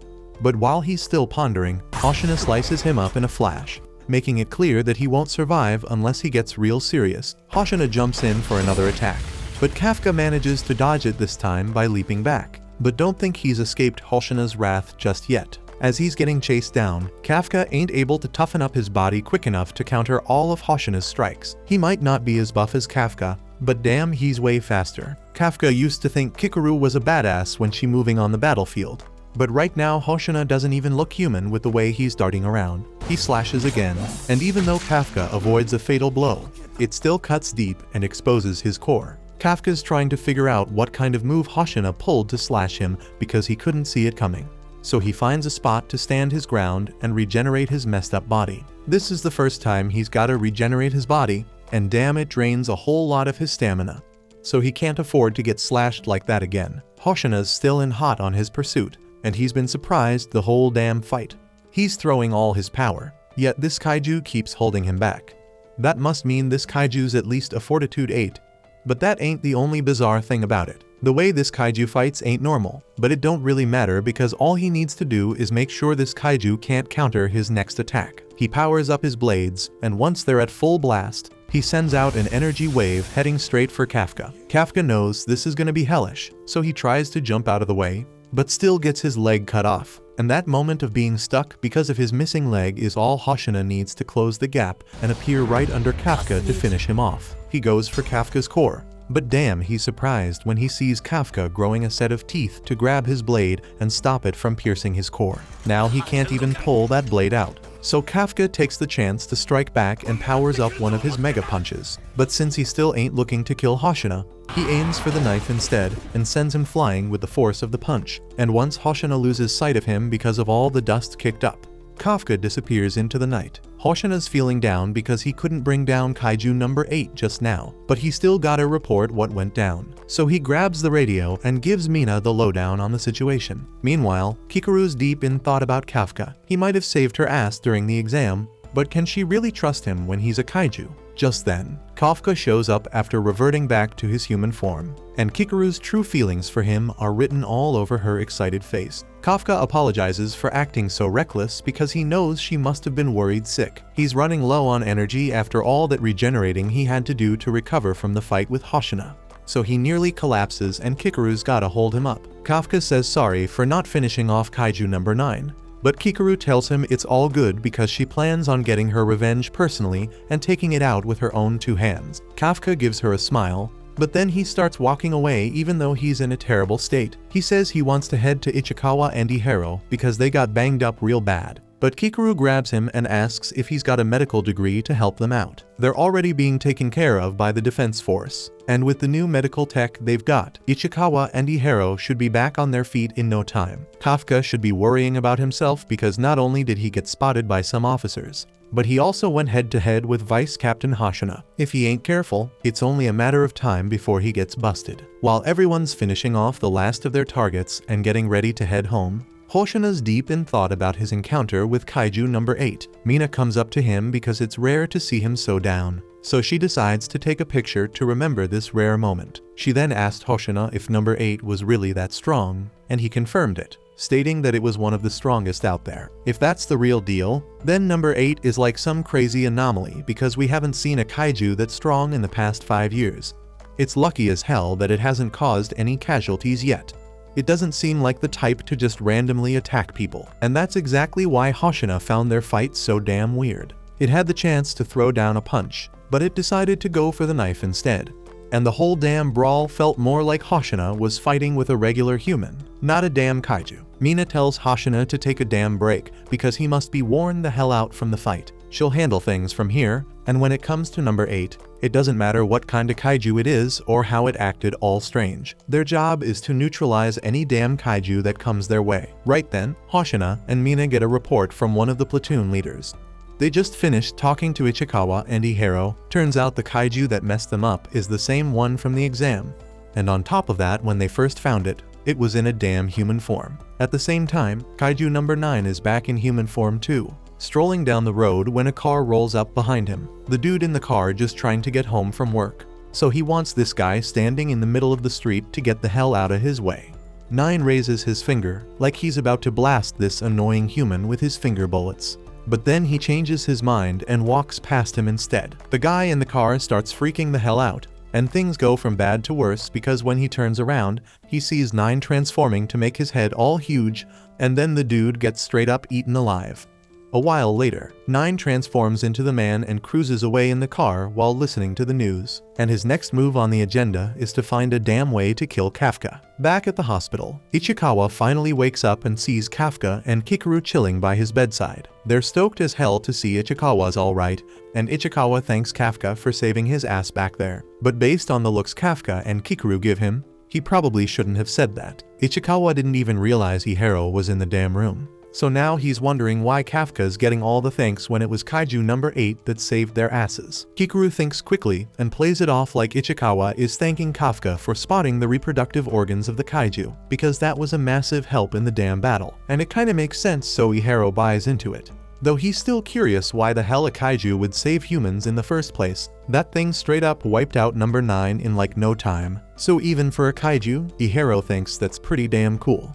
But he can't figure out why Kafka's blushing after hearing him say that. Once Ichikawa and Ihiro finally get discharged from the hospital, they're freaking shocked to find out the whole damn team threw them a surprise party. The party's to celebrate everyone's first successful mission, so they all waited for the two of them to come back so they could be a part of it. And now that everyone's here, Kafka shouts to kick off the damn party, but he wasn't expecting what went down next. They whip out the finest A6 Wagyu beef in the whole damn world. It's because the chef ain't serving nothing less for someone like Izumo. Izumo starts complaining because he remembers telling the chef not to go overboard, but the chef reassures him that he won't be charged extra for it. This whole situation's got Kafka wondering who the hell Izumo is, and Kikaru's straight up shocked that Kafka never bothered to Google him. This dude is the heir to Izumo Technologies, the biggest anti-kaiju weapons manufacturer in the whole damn country.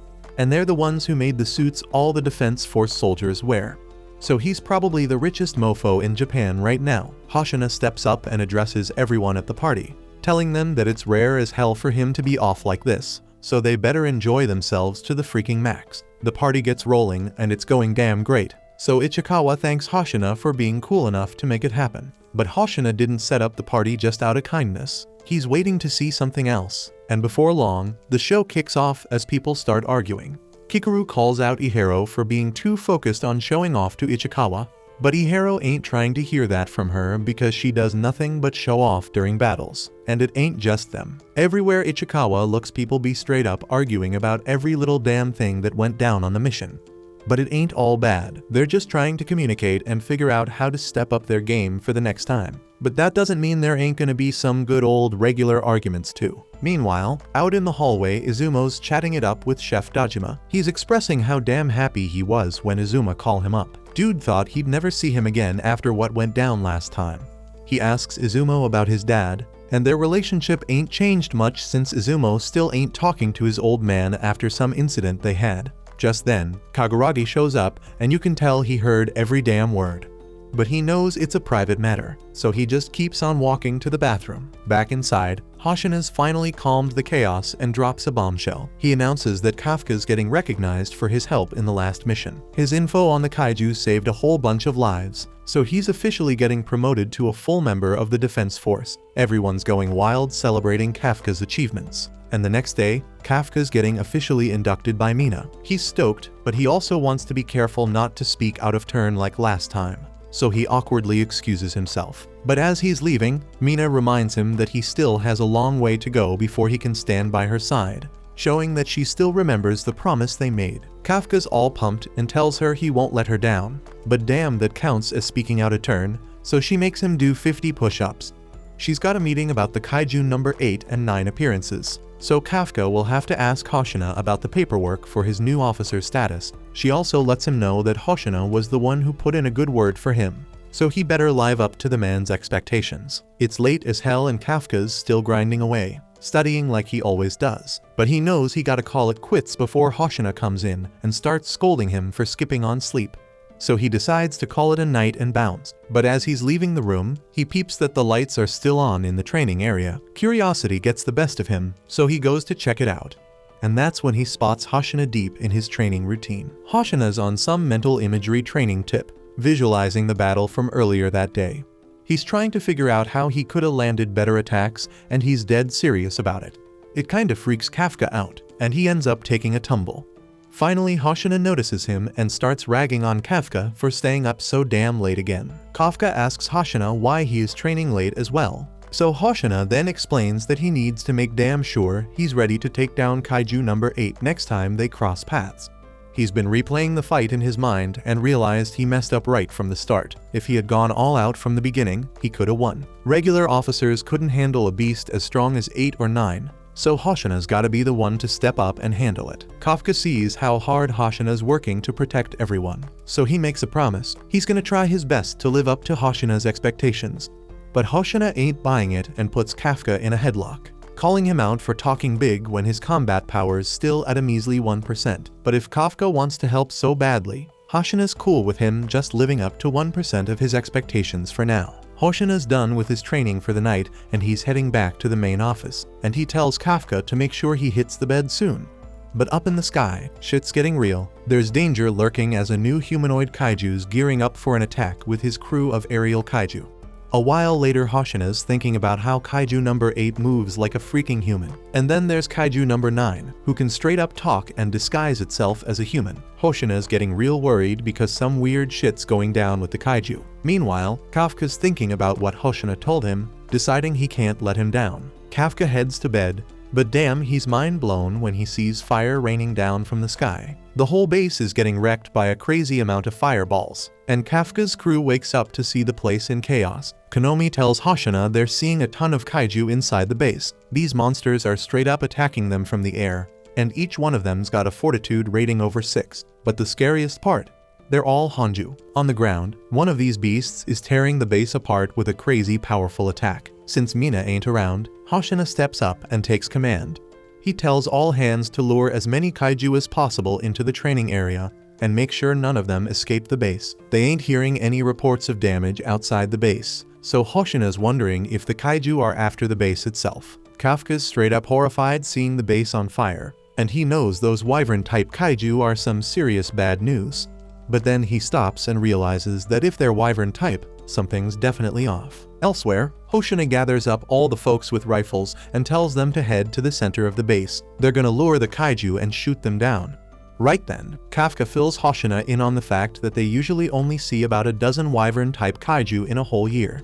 And one thing's always been consistent, they always show up alone. Hoshina figures if they're rolling in as a group this time, it means something's making them put aside their pride and act with a goal in mind.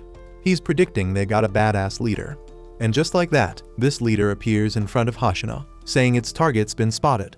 So Hoshina tells Kafka he's hanging up now. The leader straight up demands to know if Hoshina is the baddest human at the base. But Hoshina's just shocked it can talk. Mina ain't around, so Hoshina claims he's the strongest. And the leader decides Hoshina's his prey. Right then, Konomi drops the bomb that this leader is a Daikeiju class with a fortitude of 8-3. Hoshina tells his right hand to handle the other kaiju fight so he can focus. But he's gotta quickly dodge an attack from the Daikeiju. The monster's impressed, saying Hoshina passes, before unleashing another insane attack. Hoshina dodges it once again, which only makes the Daikeiju even more pleased. It decides it's time to start the annihilation, and its scream gets all the other kaiju to scream too. Hoshina realizes they're reacting to his battle cry, confirming they're after the base. Just then, he's gotta dodge another attack and notices how the monster's punches hit like a freaking meteor strike. He knows if he gets hit, it's game over, so he keeps dodging its attacks. He manages to land a hit. But damn, the beast's skin is even tougher than Kaiju number 8. Meanwhile, the others are struggling to fight the kaiju. They can't do any damage, and they're mind blown when Kafka tells them to stop attacking them from the front and hit them from behind. See, those wyvern types are easy targets from the front when they're flying, so they got thicker skin there, but the skin on their backs is thin as hell to keep their weight down. And the cores near the back too. The others are impressed by Kafka's knowledge, so they switch up their formation to target the backs of the kaiju. Izumo and Kaguragi team up to take on one of these beasts, and Kaguragi acts as a distraction. Izumo unleashes his full combat power to launch an attack, but he's gotta dodge quick when another kaiju swoops in to attack him. This shit's terrifying because these kaiju are working together and watching each other's backs. No one knows what to do, so they're all shocked when Kikaru says there's another way. Just then, Kikaru comes zooming in at lightning speed and starts wrecking the kaiju.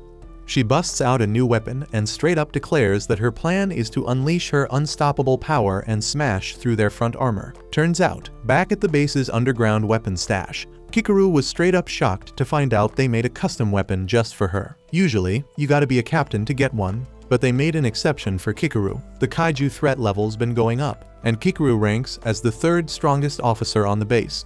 So now they treat her like a key player. Mina announces that Kikaru's officially the 3rd strongest weapon after the captain and vice captain. Her job is to wipe out those kaiju. Back in the present, Kikaru can tell this weapon packs a mean punch. The only downside is, it's ugly as hell and doesn't really match her style. Everyone's jaw drops seeing the damage she's causing, and she declares that this kaiju's about to meet its end. Kikaru dodges its attack and reveals her weapon was made from a uni-organ taken from a neutralized Hanju 2 years back. Hoshina told her that when she pulls the trigger and powers it up, it releases shockwaves. Kikaru uses it to speed up and unleashes her first move to crush the kaiju. But then out of nowhere another kaiju shows up, so she hits it with another shockwave, this time causing massive damage. The dudes watch in awe and think the weapon suits her perfectly. Then a kaiju pops up in the sky, but Kikaru's shocked when it gets hit by some freeze rounds. It's Ichikawa, and Kikaru's impressed that he can throw down like that against such tough kaiju. Ichikawa keeps blasting rounds at the kaiju, and Kikaru finishes it off. Kikaru lets Ichikawa join in on the action, but only if he can keep up. And Ichikawa's like, hell yeah, I got this. Izumo and Kaguragi ain't gonna be left behind either, so they decide to strike the enemy from behind while Kikaru's got them distracted. Hoshina's stoked to hear Kikaru's holding it down, but he's got a major issue with the leader. This thing's speed and power are off the charts, and what's even scarier is that Hoshina can tell the Daikeiju's straight up enjoying the fight. Kaiju ain't supposed to feel emotions like that. Hoshina makes his way to gate 3, but he gets pissed when the beast straight up wrecks it. Then out of nowhere the beast vanishes, leaving Hoshina shocked. This freaky monster explains that most kaiju can't put up a fight like Hoshina did, so it's looking forward to devouring him and getting even stronger. The leader sends Hoshina flying, but even acknowledges Hoshina's strength because he managed to slice his arm off. Right then, Hoshina apologizes to Konomi because he's deciding to skip the usual procedure. Now that they're on the training grounds, he don't gotta worry about hurting the officers, so he's going all out. Hoshina unleashes 92% of his combat power and declares it's time to neutralize this Daikeiju. Somewhere else, this girl finds herself in deep trouble. Kafka's nearby, but he won't make it in time, so he transforms just his legs to save her. She's shocked to be rescued by Kafka and assumes he's mastered his suit. He just goes with it, but then the beast gets ready to attack them. Luckily, Kikaru and Ichikawa swoop in and save the day.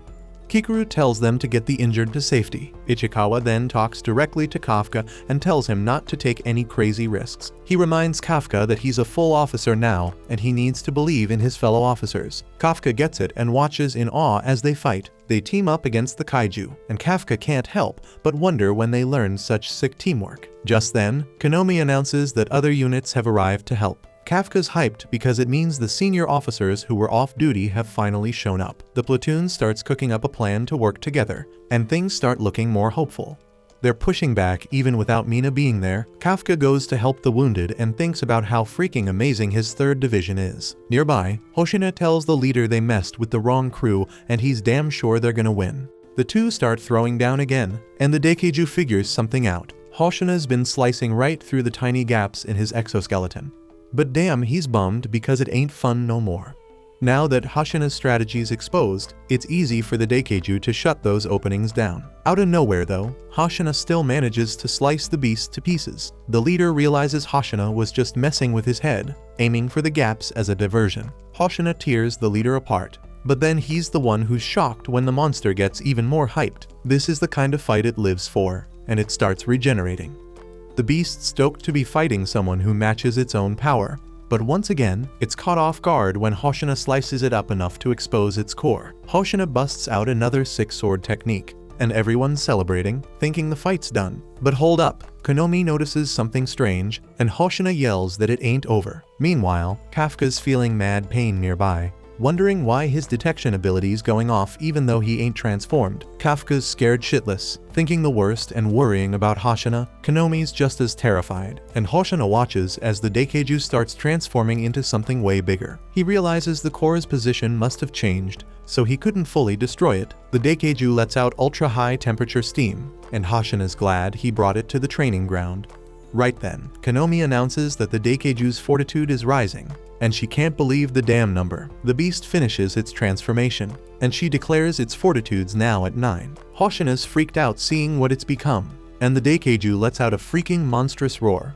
Daikeiju is done blowing up to epic proportions, and poor Hoshina be straight up screwed because he ain't in his element no more.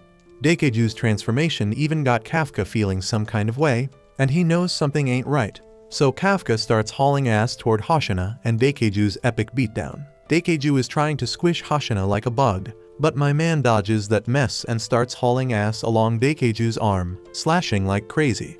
Hoshina is giving it his all, but the blades of his can't cut through that massive size difference. This is why he always hates taking on these gigantic kaijus, but now he's stuck in this mess. He gotta rely on his speed to avoid getting wrecked and strike Daikeiju's core whenever he got a shot. But out of nowhere, Hoshina is feeling this agonizing pain shoot through his body because he's pushing himself too damn hard.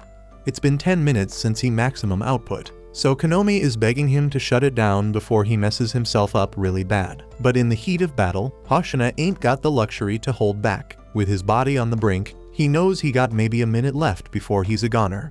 So he trying to make the most of it, sneaking up on Daikeiju by using a nearby building. But damn, when Hoshina leaps in the air to attack, he's straight up shocked to find out Daikeiju got eyes in the back of his damn head. The giant sees Hoshina coming and close lines his ass out of the freaking sky, sending him flying across the city. That last hit drained every last ounce of strength from Hoshina, shutting down his max output and taking him on a trip down memory lane. Back when Hoshina was just a young blood, his old man used to worship him for being a blade-wielding genius. If he was born 200 years ago, he would have been a freaking legend. But times done changed, and swords ain't the weapon of choice no more. Back to the present. Konomi is losing her damn mind, shouting for Hoshina to check if he's still kicking. He lifts his head and tells her not to trip because he's still breathing. His shields be maxed out, barely keeping his sorry ass in one piece.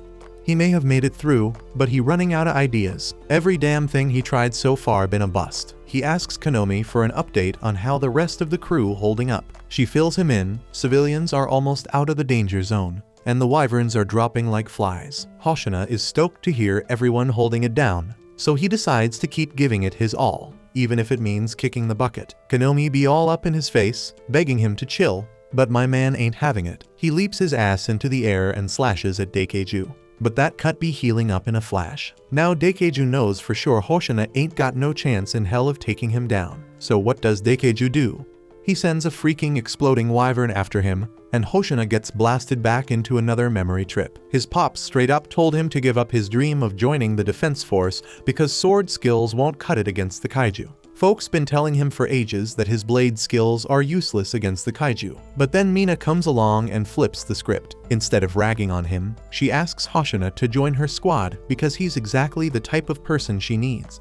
She can't swing a blade for shit, so she wants Hoshina by her side to clear a path when she gotta take aim and blast her targets. Mina left him holding it down at the base while she out doing her thing. Hoshina ain't letting that place go down, no matter the cost. So he keeps slashing away at Daikeiju, throwing every damn attack he knows at him. But he gets caught by that bastard Daikeiju and about to be squashed like a bug. Kafka peeped this going down, so he starts hauling ass to help, ready to transform and save Hoshina's sorry ass. But right before he can do his superhero thing, he hears Mina's voice over the comms, Hoshina feeling relieved because he knows victory is right around the corner. And in that same damn moment, Daikeiju gets blasted and loses an arm. Mina is up on a nearby roof rocking her railgun, and she ain't playing around.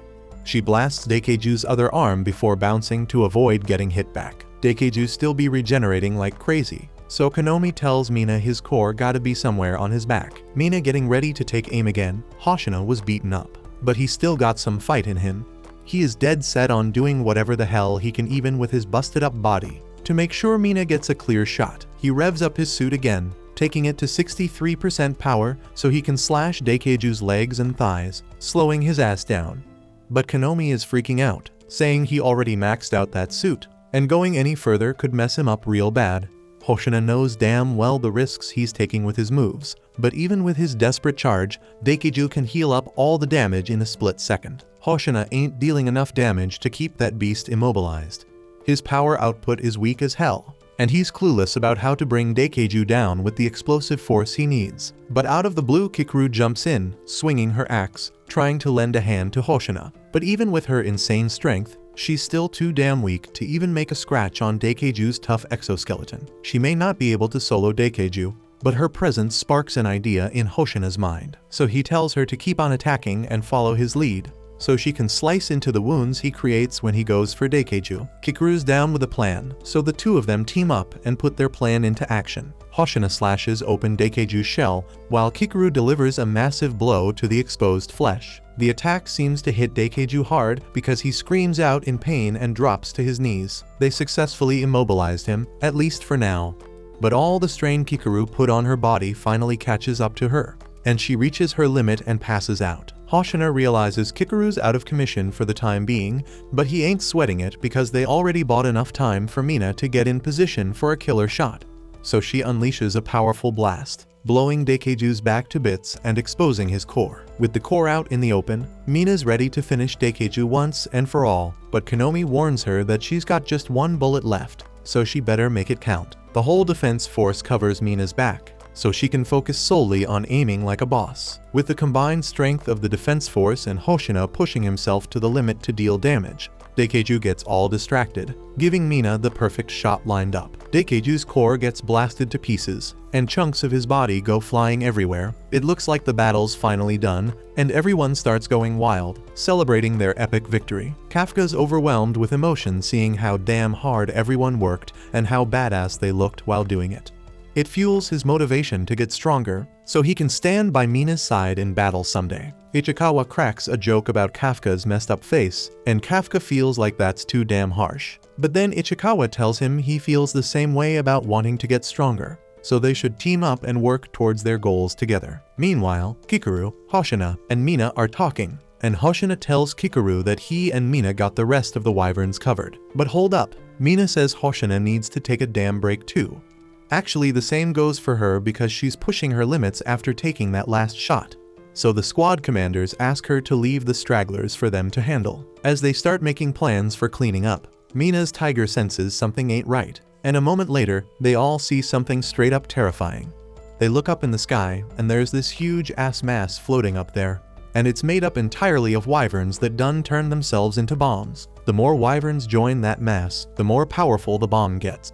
So if that thing blows, it's gonna be like a freaking nuke. Some of the officers start shooting at it, trying to bring it down, But that's way too risky since it could lead to the whole thing blowing up immediately. Mina gives the order to evacuate, but ain't no way they got time for that with the bomb's blast radius. Then Hoshina gets called out by the barely conscious head of Daikeiju, and he mocks them, saying it's a draw because even if they destroy his core, he's taking them all down with him. Mina's stuck, not knowing what to do because she's out of bullets.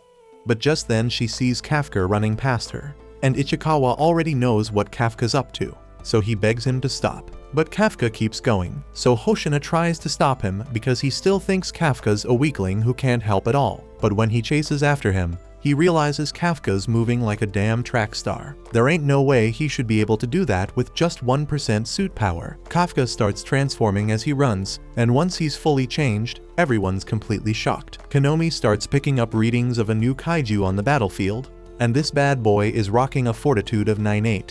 Ain't no damn doubt about it, because everyone's straight up sure that the beast in front of them is Kaiju number 8. Hoshina always had a feeling something was off about Kafka since day one, but he ended up liking him so damn much that he never even thought Kafka could be Kaiju number 8. Kafka be apologizing deep down to Hoshina for playing him all this time and letting him down. He says sorry to Kikaru too for blowing his own cover, even after making her promise to keep his secret locked up. He also apologizes to Ichikawa for taking these crazy risks. But he ain't got no other choice if he wants to save everyone. They all put their lives on the line and fought their asses off today, so he can't be the only one putting his safety above everyone else's lives. Then he kicks in his booster jets, which he just figured out he had, and he takes off into the damn sky, heading straight for that kaiju nuke. He throws a punch so damn hard that it sends the sucker flying into freaking orbit. Kafka falls back to the ground, and Mina hollers at everyone to crank their shields to max power before the bomb pops off. The explosion ain't as gnarly because Kafka sent it flying high as hell, but it still messes things up. So Kafka uses his energy to shield the officers. Once things settle down, he accepts that he's gonna be in a world of hurt now that his secret's out. And next thing we know, Mina's got him at gunpoint, saying she's taking his ass into custody. After they nabbed Kafka, they called for a damn board meeting to figure out their next move.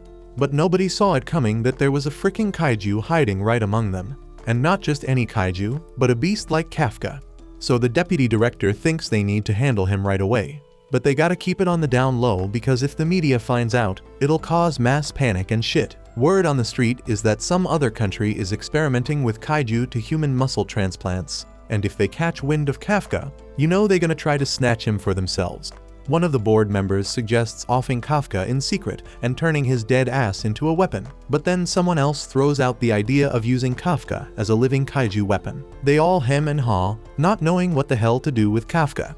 That's when the big boss, Director General Shinomiya, steps up and says he'll make the call after meeting Kafka face to face. Meanwhile, Kafka's chilling in his cell, all peaceful and shit. His guards can't believe a guy like him could really be a kaiju. It's been a whole damn day since Kafka got caught, and he's wondering what the hell they're gonna do to him. He remembers Kikaru mentioning how the defense force turns powerful ass kaiju into these crazy weapons called numbers. So considering Kafka's strength, it's likely they're gonna turn him into a weapon now that they got their hands on him. It's frustrating as hell for Kafka to be losing his life like this, especially after he finally got close to Mina again. He knows she gotta be pissed at him. Just then, Mina walks in to transport Kafka to headquarters. But when Kafka tries to say something, Hoshina shuts him up. As they lead him away, he understands why both of them would be mad at him for keeping that secret. And when they get outside, Kafka peeps all the 3rd Division members lined up as security. Not a single one of them says a damn word to him, and he can't even bring himself to look at them because he feels like he straight up betrayed them. But right before they seal his ass in the back of the truck, Ichikawa speaks up and tells Kafka that he still believes in him. Damn, Kafka's hella surprised because he thought Ichikawa would never talk to him again. But then Mina flips the switch and tells him there ain't no cameras in the room, so she can talk to him straight up. She was shocked as hell when she saw Kafka transform into a kaiju. But she knows deep down that the way he rushed out to save everyone is just the kind of shit Kafka would do. So she still trusts him with no doubt. Mina's been hustling to gather evidence and testimonies to help Kafka's case. If they can prove he's still human inside, maybe they can spare his ass. And it's not just her personal opinion, because everyone in the 3rd Division still sees him as a friend. But for now, she gotta follow the damn rules. So she asks Kafka to take a seat while she spills about where they taking him. In the middle of her spiel, Kafka cuts her off and asks if he still has the right to stand by her side. and Mina flashes a smile and tells him she'll always be waiting for him. The trucks start rolling out toward headquarters, and as they leave, Hoshina tells the 3rd Division to show some respect for Kafka with a salute. But since the deputy director's watching and ain't down with Kafka, he plays it off like it's a salute for Mina instead. At the Defense Force headquarters, they lock Kafka up in some secure facility and just leave his ass there. Several days pass, and back at the 3rd Division, they all feel like shit because they lost Kafka. Ihiro still can't wrap his head around Kafka being Kaiju number 8, and Ichikawa seems to be taking the Kafka situation real hard. One chick on the team talks about how Kafka saved her life in battle and how badass he was at finding the weak spots of the kaiju. Plus, he's a blast to hang out with, so they all wish he'd come back alive. Then Kaguragi steps up and says it ain't their call to make. If word got out that a human turned into a kaiju, it'd freak the whole world out. Nobody'd know if the person standing next to them was a damn kaiju or not. Meanwhile, Mina calls Konomi into her office to ask her for a favor. She wants Konomi to put together all the footage they got of Kafka being a kick-ass Defense Force member, and she needs it done fast before Kafka gets executed or some shit. Hoshina's out there overseeing base reconstruction, and when asked what he thinks about Kafka's situation, he just says he needs Kafka to get his ass back pronto so they can have a rematch. He knows he wasn't taking that fight seriously when Hoshina caught him as Kaiju number 8, so he's gonna make sure they can have a fair fight when Kafka returns. Meanwhile, Kikuru's posted up outside the general's office, getting ready to have a talk with her old man. She knocks on the door and gets the green light to come in. She addresses her pops by his rank and pleads for Kafka's life. She brings up the fact that Kafka straight up saved her ass before, but Shinomiya just sees it as her own failure for needing to be saved.